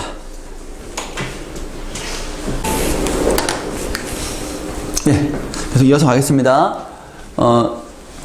품사 지난번에 했고, 아까 개념도 설명했고, 그 다음에 문장 성분입니다. 문장 성분은 품사 다음에 만나는 문법의 챕터예요. 성분에 대한 겁니다. 그럼 성분은 7개가 있는데 이 성분이 뭐냐를 판단하면 되는 거예요. 주어냐, 목적어냐, 부사어냐를 판단하면 되는 거예요. 그러면 봤을 때 몇 가지 이제 거기 교재에 보면은 설명이 좀 많이 있어요. 근데 그런 거 뭐 다 볼 필요 없고 꼭 필요한 건 이거다. 자, 주어라고 할 때 뭐가 주어냐라고 하는 거예요. 그렇죠? 항상 개념, 말뜻부터 시작하는 게 좋아요. 주어가 뭐냐? 서술의 주체가 주어예요. 행동의 주체, 상태의 주체. 이게 좀 이제 감이 안 오죠? 그래서 항상 예를 항상 들어두는 게 좋아요.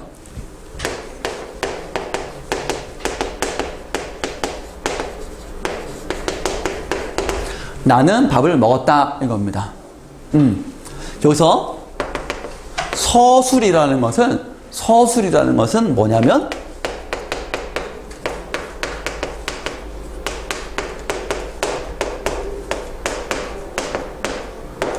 주어를 풀이하는 게 서술이에요.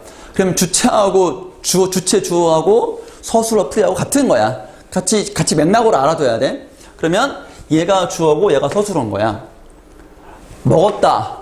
먹은 주체가 누구냐 하면 나. 그리고 나는 뭐 했냐? 먹었어. 이게 바로 주어, 서술어, 주체, 풀이의 말뜻입니다. 응?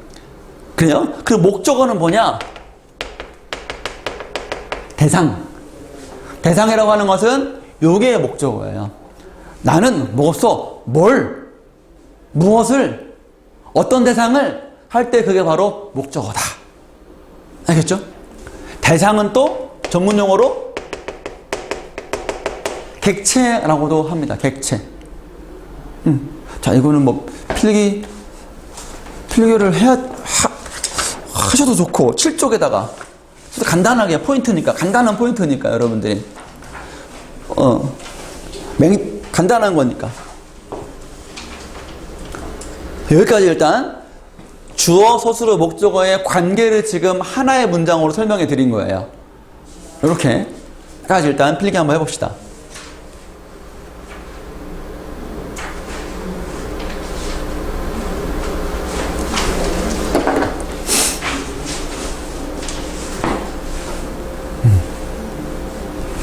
잘 버티고 있네. 이제 곧 있으면 에어컨 틀어달라고 이제 난리가 날 겁니다. 벌써 지금 난 지금 에어컨 틀고 싶어요. 더워 죽겠어. 왜냐하면 얘도 지금 열이 나와. 얘도 열 나오고 얘도 열 나오고 있어. 더워 죽겠어 지금. 뜨거. 뜨거.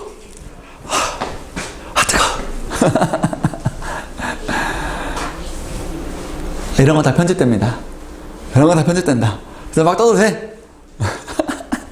근데 편집 기술이 늘어가지고 자르기도 하고 막 나 편집 영상 보면 자막도 막 집어넣었어. 그냥 막 올린 게 아니야. 영상만 올라가지 않아. 자막도 막 집어넣어가지고 올리고 있어. 그러니까 또 다른 수업 콘텐츠가 될 수 있을 거예요. 아니 들었는데 뭐 또 들어? 아니야. 보충 설명이 더 많이 있어. 그렇습니다. 100만 유튜버 돼가지고 돈 벌면 다 쏜다. 다 쏜다. 말만 해. 자, 했죠? 그러면 이제 두 번째 한번 나가봅시다. 주어는 서술의 주체인데 주어의 2번은 뭐냐면 주격조사.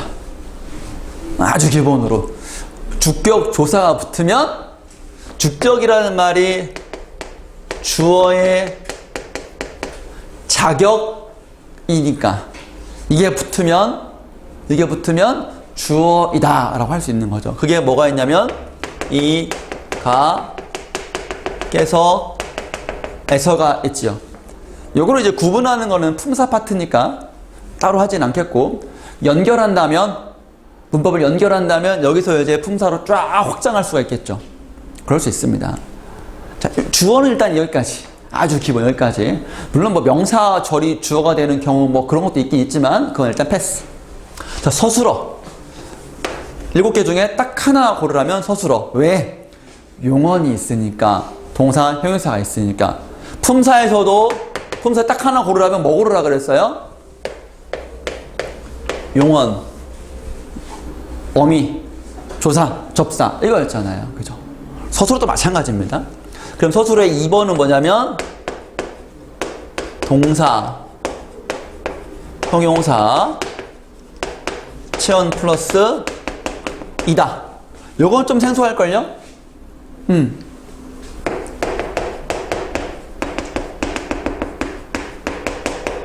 나는 학생이다. 학생이다.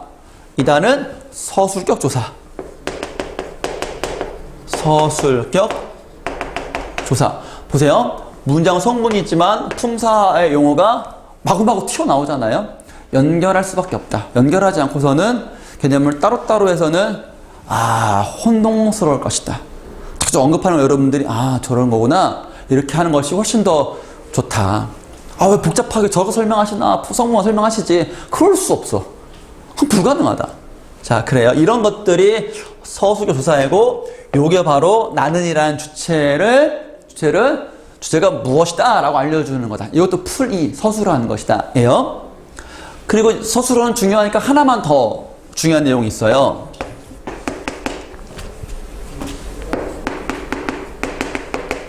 자릿수.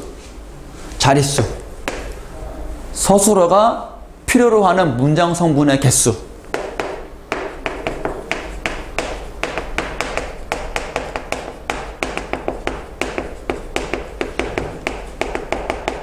필요한 문장 성분의 개수가 바로 자릿수입니다. 한 자리, 두 자리, 세 자리. 요럴 때 조심할 게 뭐냐면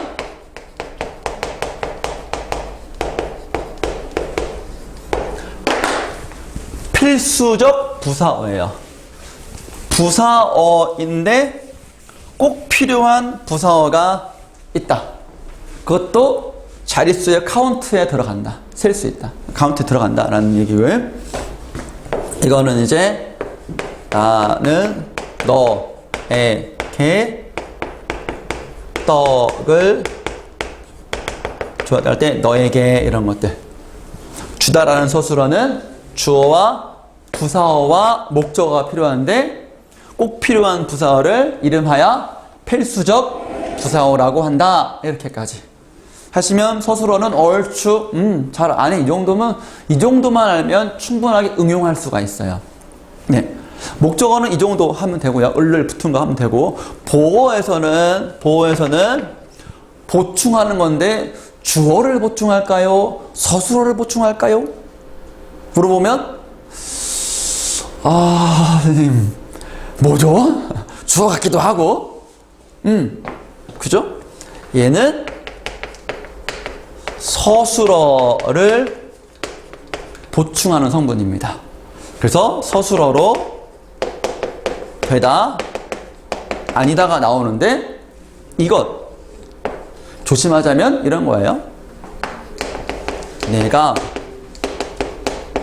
학생이 아니다 라는 문장이 있고 내가 학생은 아니야 라고 하면 이거는 맞아. 되다 아니다 앞에 이가 붙었으니까 얘는 보어이고 얘가 서술어야 라고 팍 알 수 있는데 형태가 아니야 나왔네. 그러면 분명히 되다 아니다 앞에 있는 이와 가가 붙은 게 보어라 그랬는데 아니야 내 아니다가 아니라 이가 아니라 은이네 환장하겠네 라고 망설여진다면 혹시라도 이게 망설여진다면 앞으로 뭐 그럴 일은 없겠지만 이거에 대해서 문법의 개념을 어떻게 적용하는지 한번 해볼 테니까 들어봐봐. 우선 이것부터 얘가 서술어잖아. 서술어 중에 얘는 아니다니까 얘는 형용사 그지? 형용사는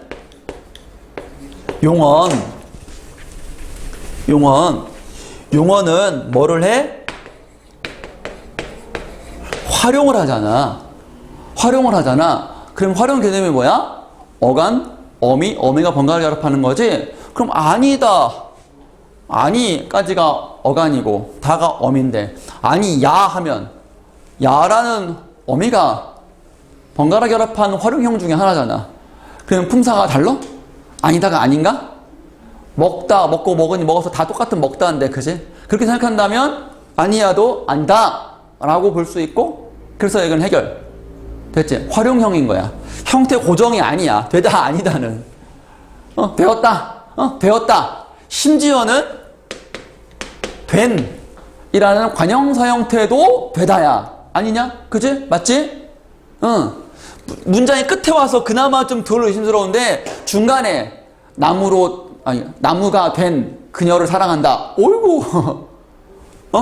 이거. 나는 나무가 된 그녀를 사랑한다. 할 때 나무가가 주어야? 주어니? 그럼 은근 헷갈린다? 되다. 보어지. 보어. 그치? 이렇게 판단하는 거예요. 나는 나무가 되었다. 이러니까 주어, 보어, 서술어, 관형절, 그녀 꾸며주는 거. 그렇게 판단하는 거지. 요거 지금 바로바로 떠올렸거나 쌤 설명 듣고 이해했으면은 인정. 그 정도면 인정. 됐고 그런 것처럼 되다의 활용형은 여러 가지가 될 수 있어.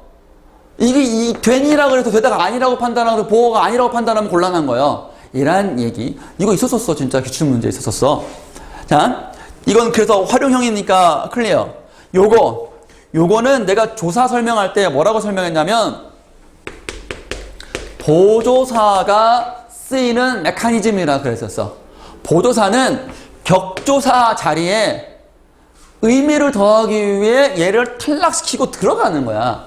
지금 격조사 자리에 대신 들어가는 거니까 그 자리를 바꿀 수 없어. 다른 성분으로. 그러니까 여기도 가가 왔는데 나는 하면은 얘는 주어야. 주어인데 너는 주격조사가 아니지. 보조사인 거지. 왜? 얘는 주어 자리니까. 어떻게 할 수 있어? 뭐가 아니다. 주어, 보어, 서술어. 그렇게 되는 거지. 보조사는 항상 거기에 격조사가 있는 거야. 그 격조사의 성분으로 가는 거야. 왜냐하면 격조사가 바로 성분을 결정하는 거잖아. 복격이면 보어고, 목적적인 목적어고, 보조사는 성분을 결정할 수가 없어. 그럼 성분은 없는 게 어딨어? 다 성분이 있지. 그럼 그 자리가 원래 뭐였나를 생각해 본다면, 아니다, 학생이라고, 이것만 있으면은 학생이라고 말할 수 있어야 돼. 그렇게 응용할 수 있어야 돼. 없으면 만들어내고, 주어가 없네? 문장을 봤는데 주어가 없어. 그런 예문이 있거든? 그럼 주어 하나 만들어내. 그래가지고 문장의 절이 무슨 절인지 따져보고 어떤 게 생각되는지 따져보고 하는 것을 많이 풀어봤었던 거잖아. 그렇게 할 수 있는 거야. 이것만 보고 쫄아가지고 아무것도 하지 말고 못하지 말고 뭐든 질러보는 거지. 그렇다. 요거 이해했으면 다시 한번 서술어는 활용할 수 있다. 보조사의 메커니즘은 격조사를 탈락시키고 의미를 더하게 들어갈 수 있기 때문에 이거의 성분은 어디까지나 보라고 해야 된다. 다만 얘는 복격조사, 얘는 보조사. 이렇게 명칭은 구분해야지. 라는 얘기. 보호는 이것만 조심하면 됐고요. 하나가 더 있긴 한데 그건 이제 나중에 보호할 때 됐고, 관용어, 부사어는 이제 다음 슬라이드에서 4개 좀 중요한 건 그때 좀 하고요. 부사어에서는 여기 설명드렸던 필수적 부사어 그것만 조금 조심하면 될 거예요. 필수적 부사어 이렇게 하는 일은 뭐야? 체언수식, 거의 체언수식. 부사어는 주로 용언, 부사가 하는 일은 다 하는 거잖아. 주로 용언. 그지? 다른 부사 꾸미고, 일부 체언도 꾸미고, 문장 전체 꾸미고, 설마 과연 뭐 이런 걸로 꾸미고, 그리고 그러나. 이런 것들도 문장 부사어가 된다는 것 정도는 많이 나오지도 않아. 부사어는. 나오지도 않아. 부사절 할 때 이렇게 조금 나오고 그러지. 이렇게. 했고, 관용어가 조금 많이 헷갈려 하지, 여러분들이. 자. 7개의 기본 성분에 대한 아주 간단하고도 핵심적인 설명을 드렸습니다. 이 정도 말할 수 있으면 좋겠다. 쌤이 딱 던졌을 때, 어떤 문제를 만났을 때, 이 정도 개념 떠올려가지고 말할 수 있으면 좋겠다. 라는 얘기입니다. 네. 그러면, 다음 성분 연습하기 한번 볼게요.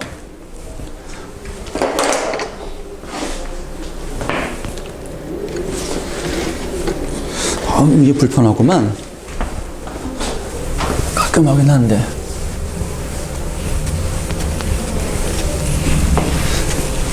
자리를 좀 만들려고 지저분한 거 다 치웠더니 좀 깔끔해 보이지? 미안해. 그동안 얼마나 힘들었을까? 자, 아주 기본 문장 하나 했어. 교재에 있는 건데. 새가 노래한다. 무시하는 것도 아니고. 근데 이거 봐봐. 품사가 뭐야? 지금 성분한다면서요. 품사 왜 튀어나와요? 연결된다니까? 새가 노래하다지? 세 개의 단어지? 새는 명사고, 가는 주격 조사고, 노래하다는 동사. 이 정도? 노래한다의 단어 형성 보면은 단어 형성이네? 형성은 뭐냐? 라고 하면 안 돼. 단일어냐? 파생어냐? 합성어냐? 따지는 거지? 그래서 단어 따질 때는 기본형으로 가는 게 맞아. 노래하다.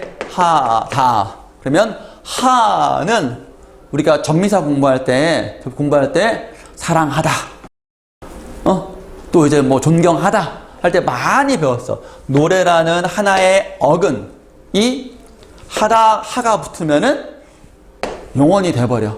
그래서 요거는 대표적인 용언화 전미사. 왜 용언화냐면 얘는 지금 노래한다니까 동사 만들어졌잖아. 다른 것들은 형용사를 만들어주는 경우도 있거든. 하가 붙으면. 뭐가 있지? 착실하다? 착실한다. 그치? 착실하다 이런 것들은 그런 것들은 형용사를 만들어주는 하야. 그래서 용언화 전미사라고 하는 거야.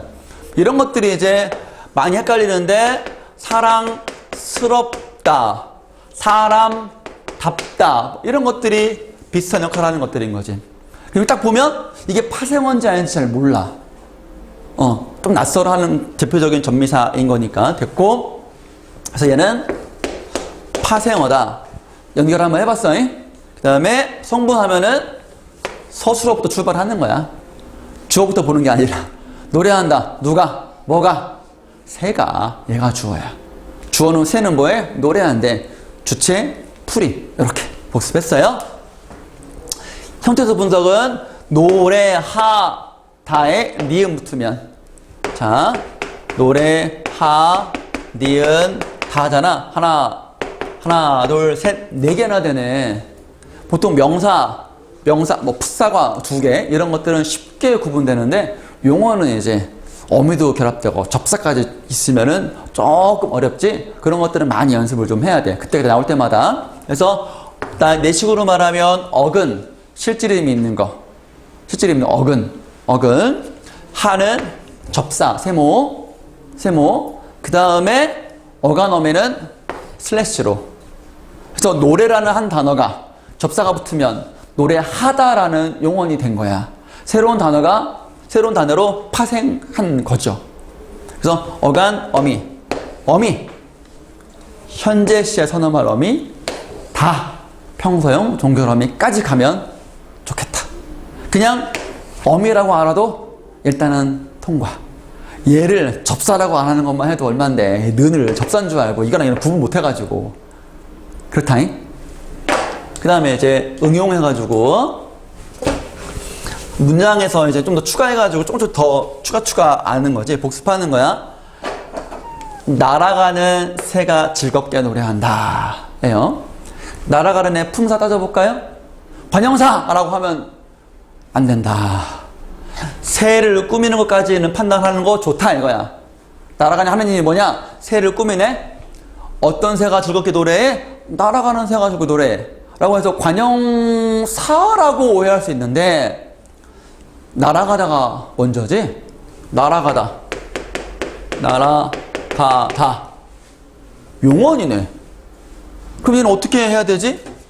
날아가 플러스 는이 붙었네.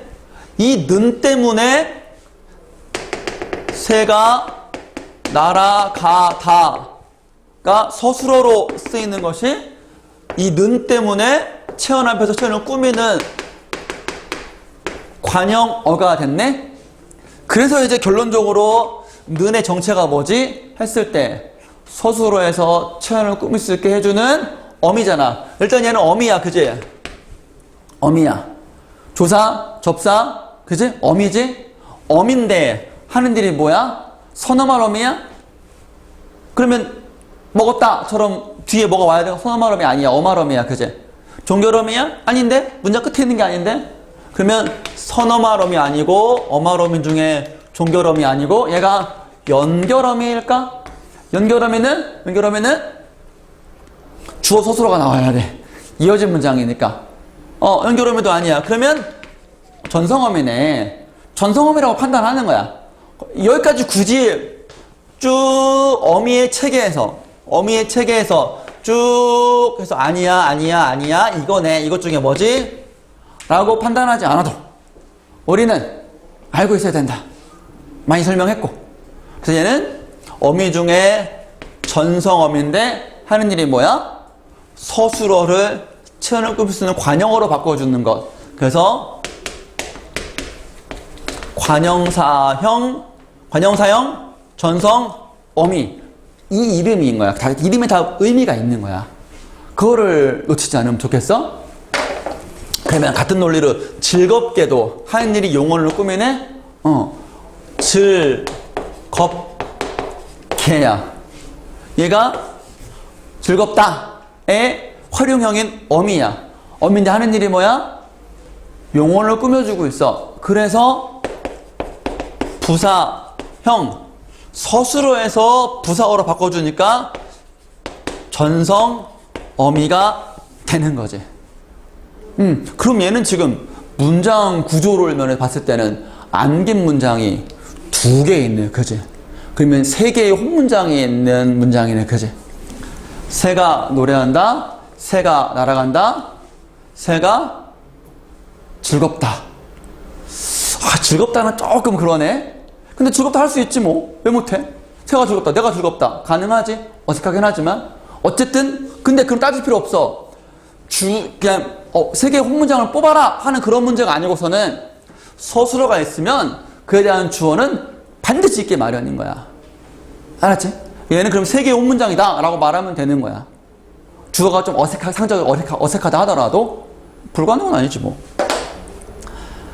말하고자 하는 바는 다 했어요. 요거 보면 한 번만 더 보면 관용어 될 수 있는 거 4가지. 이제는 말할 수 있다.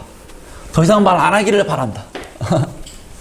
자, 이거는 승민군 4개 다 읊어보셔. 자네는 할 수 있어.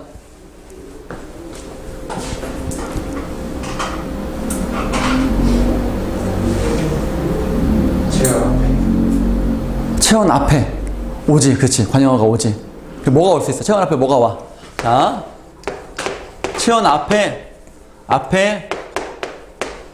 관용어가 와. 그래서 관용어가 될 수 있는 게 1번, 2번, 3번, 4번인데 그게 뭐냐고요? 그 다음에 뒤에 조사잖아. 그죠? 1번 공식이잖아. 이 자리에 올 수 있는 4가지가 있어. 4가지라고 하면 다 이제 척 하면 좋지.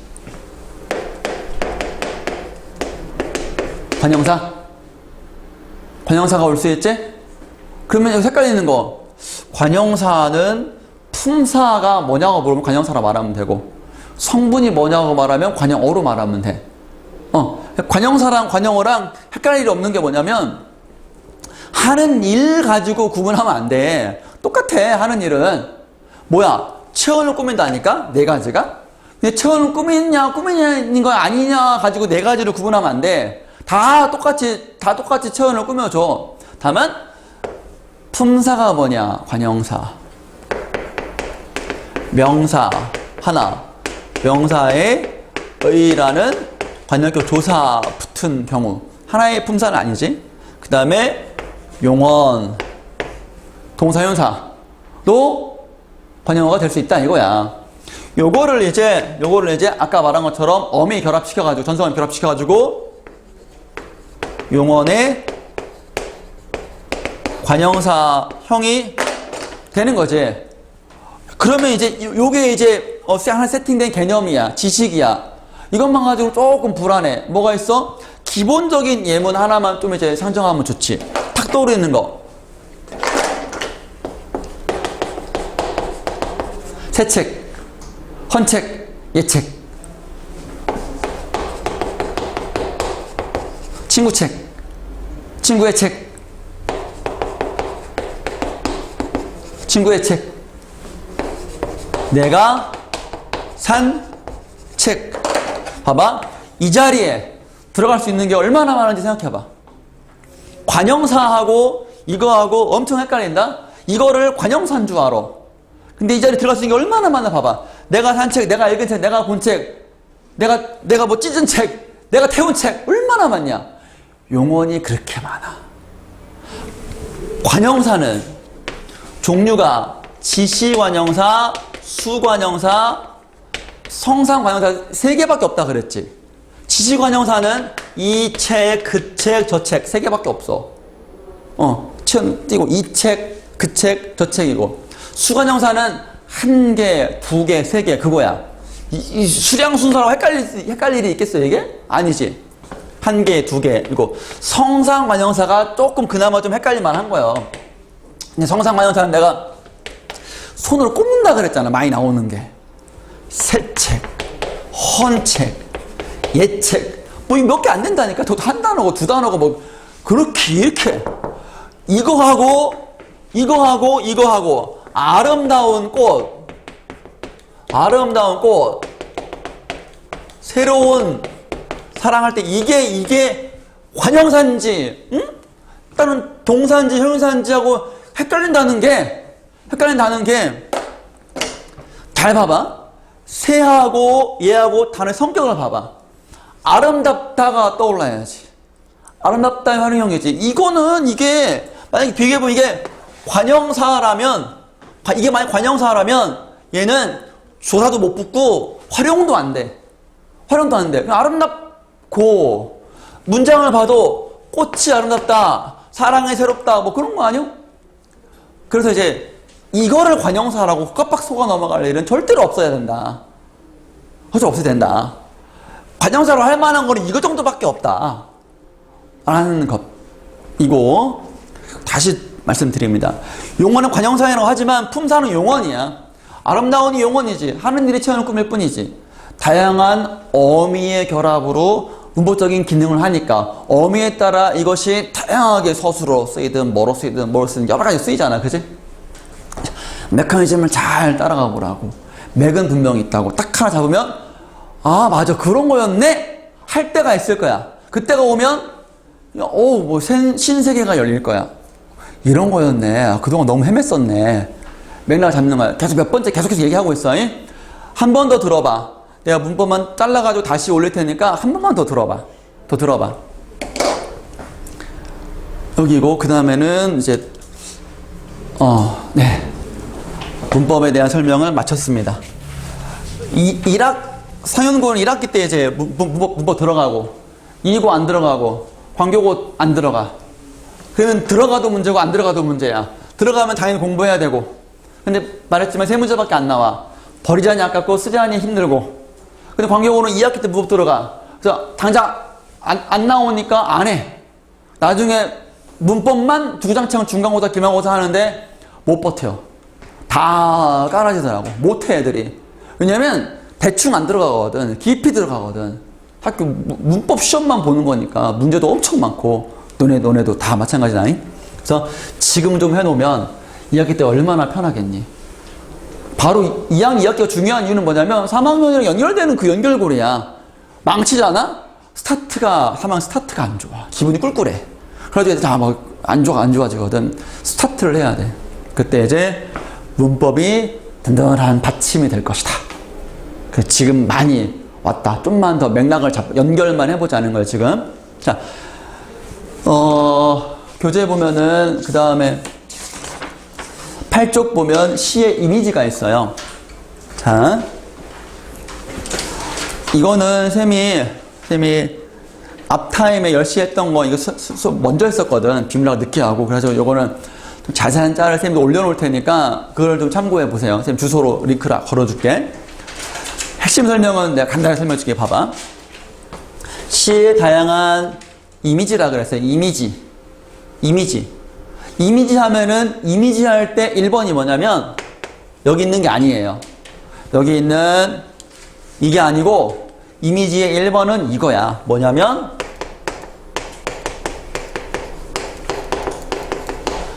감각적 이미지야. 그러면 감각적 이미지가 뭐냐라고 하면 이 용어를 굉장히 낯설어한다? 어색해하고 감각 뭐야 도대체 이게? 했을 때 바로 바꿔버리면 돼. 뭘로? 시각, 청각, 후각, 미각, 또 뭐 있어? 촉각, 그리고 공감각이 있지. 그래요. 한번 해봤었어. 앞부분에서 옛날에. 그러면 또한 두 번째 이제 이미지에서 그러면 시에서 보면 뭐 시각적 이미지를 활용하여 어쩌고저쩌고 나오잖아. 그지? 그때 이미지를 떠올릴 수 있는 말은 이미지 개념은 그림을 그려 본다야. 의문점. 쌤, 그림을 그려보면 시각만 가능한 거 아닌가요? 라고 물어볼 수 있어. 좋다. 생각해봐. 근데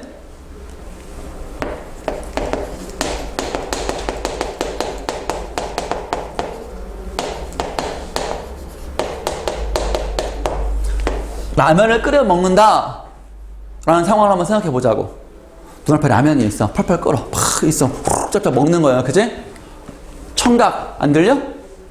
청각이 안 그려지니? 소리 안 들려? 그런 경험 없어? 있지? 앞에 모습이 그려져 안 그려져? 하여튼 광고라도 그려져 안 그려져? 땀 뻘뻘 흘려가면서 먹잖아. 후각. 라면 냄새 안 나? 안 나니? 라면을 안 먹어본 사람 없으니까 라면 냄새는 날 거야. 각각 라면 냄새는 다르긴 하겠지만. 라면을 먹는다, 끓여 먹는다라는 텍스트만 보고도 우리는 다양한 감각 이미지를 그려볼 수 있어. 단순하게 시각으로만 그린다가 아니라 그려다의 의미를 폭넓게 생각해 보면 되는 거야. 가능하냐? 맛 안 나? 촉각 아 뜨거 씨. 국물 튀면 아 뜨거잖아. 안 나? 그림 그려지지? 공감각은 뭐야? 따뜻한 라면이 내 마음을 채웠다. 뭐 이런 것들. 아 이건 공감각은 아닌 것 같은데? 채웠다. 이거는 그냥 들어간 거네. 마음을 채웠으니까 추상적인 대상에다가 뭐 구체화한 거네. 아, 이거는 공감각은 아니다. 그냥 공감각은 그냥 푸른 종소리 이런 거야. 푸른 종소리. 라면 가지고 하니까 안 되네. 푸른 종소리. 푸른 종소리가 울려 퍼졌다. 이런 거요. 그럼 종소리는 청각이잖아. 푸른은 시각이란 말이야. 그래서 여기서는 이미지는 궁극적으로 이미지는 이런 것들 아는 게 아니라 그림을 그려본다. 상상한다. 뭘 상상하냐? 시적인 화자가 처해 있는 장면, 상황을 상상하는 거야. 상황을 상상하면 라면을 후루룩 먹는 그 장면을 상상해봐. 이렇게 얼굴 표정 봐봐. 얼마나 행복하니? 진짜 행복해. 우리 애가 미역국 라면에 맛을 들여가지고 그걸 먹으면 되게 행복해. 막 난리가 나. 상상 한번 해봐. 짜파게티 아빠가 끓여주면 어때? 좋지? 그러면 상황 정서 끝나는 거 아니겠어? 나는 그래서 시를 공부할 때는 상황을 파악하는 게 중요한 건데 시어 하나하나 다 이미지화할 수 있으면은 웬만큼 감상할 수 있다라고 보는 사람이야. 그래서 이게 중요해. 이걸 이해하고 이런 식으로 감상하는 것이. 내가 지난번에도 감자, 추억, 감자, 그거 있잖아. 감자 먹는 사람들 할 때 뭐 때웠다 할 때 대충 때울 때 어떤 건지 그 삼각김밥을 20초 돌려야 되는데 10초만 시간 앞에 10초밖에 못 돌렸어. 그 이따만 그 저거 겉에 따뜻한데 안에는 차갑고 그때 그 느낌 이런 것들도 다 미각 촉각과 관련된 거잖아. 다 어마무시한 이야기를 할 수 있다니까. 아까 그 사평역도 그렇잖아. 사평역에서는 시 하나 가지고 그렇게 연상한 거야. 그렇게 이미지화하고 상상해가지고 소설 하나를 딱 만들어낸 거야. 그렇게 가능하다. 거기까지 상상하면 좋다라는 얘기야. 아무튼 이미지는 좋다. 그래서 생성과 소멸, 상승, 하강, 동물적 정적인데 말뜻만 좀 설명하고 맞춰야 되겠네. 요거 뒷부분하고 소설 설명한 거 쌤 또 맛깔나게 설명한 게 있거든. 여기 보면 이제 산유화 가지고도 막 이렇게 막 설명하고 그다음에 감정은 다 설명했는데 그거를 이제 다 못하네. 그렇지만 여러분들이 못한 만큼 다른 걸 더 많이 했으니까 아쉬워하지 말고 요거는 쌤이 이제 앞에 거 잘라가지고 편집해서 올려놓을 테니까 아휴 이러저러 부담스럽네요. 여러분들 힘들겠네. 그래도 들어서라. 시간 가는 줄 모르게 재밌을 것이다. 생성 말뜻 생기는 거야. 소멸 없어지는 거야. 상승 올라가는 거야. 여기 개념 보면 상승이 뭐라 그랬냐면 아래에서 위로 낮에서 높은 데로 올라가는 느낌 좀 이미지. 이거 외울 거야? 아니야. 상승 이거 올라가는 거야. 그러면 올라가는 이미지니까 새가 날아간다. 올라가는 거지. 나무가 자란다. 올라가는 거지. 꽃잎이 떨어진다. 떨어지는 거 하강이라고 하면 그냥 되는 거지. 그지? 하강. 왜 동그라미 세모냐?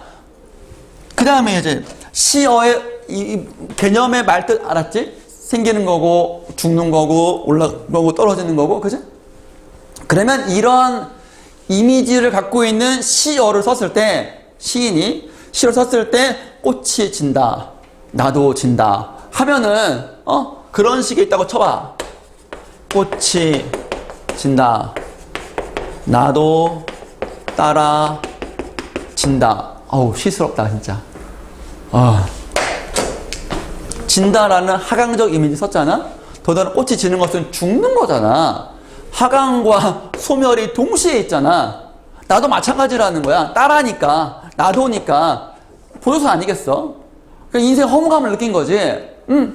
그러면 이런 하강적 이미지, 소멸 이미지의 시어를 쓴 의도가 뭘까에 대한 판단도 따라 나와야 되는 거야. 이럴 때는 뭐야? 긍정이냐 부정이냐. 주로 긍정적이고 주로 부정적으로 쓴다 이 소리야. 까지 가면 상황과 정서 판단하는데 어려움은 없을 것이다. 요거 동적과 정적은 긍정 부정으로 갈아치기 할 수가 없어. 단 이미지를 상상해 보면 돼. 동적 새가 날갯짓을 한다. 날갯짓 하는 게 그려져? 동적이야. 그치? 바다가 고요하다. 바다가 잔잔하다. 고요한 거 정적 이미지라고 해. 동적은 그나마 동 움직일 동 해가지고 많이 안다? 안 헷갈린다? 정적은 좀 헷갈린다? 왜 헷갈리냐면 정서, 정감 많이 들어봤어. 정자는 대부분 정서할 때 그 정자, 오리온 초코파이 정을 준다 이렇게 이해해. 아니야, 얘는 스태틱, 움직임이 없는 정숙할 때 그 정자야. 알겠니? 그렇게 해가지고 선택지 하나, 정적인 이미지를 사용하여 할 때 그 정적인 이미지가 뭐지? 팍 막혀버리면 안 된다. 최소한 그거는 막아야 된다. 말뜻은 알아야 된다가 이거의 포인트고, 그 다음에 이제 주로 이제 우리가 연습과 학습을 해야 하는 거는 이 의미에 대해서 이게 하강 소멸의 이미지인데 말하고자 하는 바가 뭐야? 자연의 섭리에 따라 인생의 섭리까지 상상하는 것 정도로 판단하는 것이 궁극으로 가야 할 길이다. 그런데 여기서부터 막혀버리면 여기까지 갈 수 있겠나? 못 간다. 절대로 갈 수가 없다. 라는 얘기예요. 그래서 그렇다고 딱히 많이 암기할 건 없지? 여기 있는 설명 그대로 암기할 필요는 없지? 직관적으로 생겨, 없어져, 올라가, 내려가, 움직여, 안 움직여, 그 정도만 해도 된다. 여러 어떤 시어를 봤을 때 이미지화하면 된다. 날아간다, 상승 이렇게 하면 되고, 꽃이 핀다 하면 생성이고 진다 하면 소멸이네. 이 정도 하는 것이고요. 네, 난 되게 재밌었다. 수고들 했습니다. 못다한 부분은 선생님이 약속한 대로 여러 가지 오늘 날 세고 또 편집하고 그렇게 해서 하겠습니다. 쌤도 단단한 결심을 하고 있습니다. 같이 가십시다.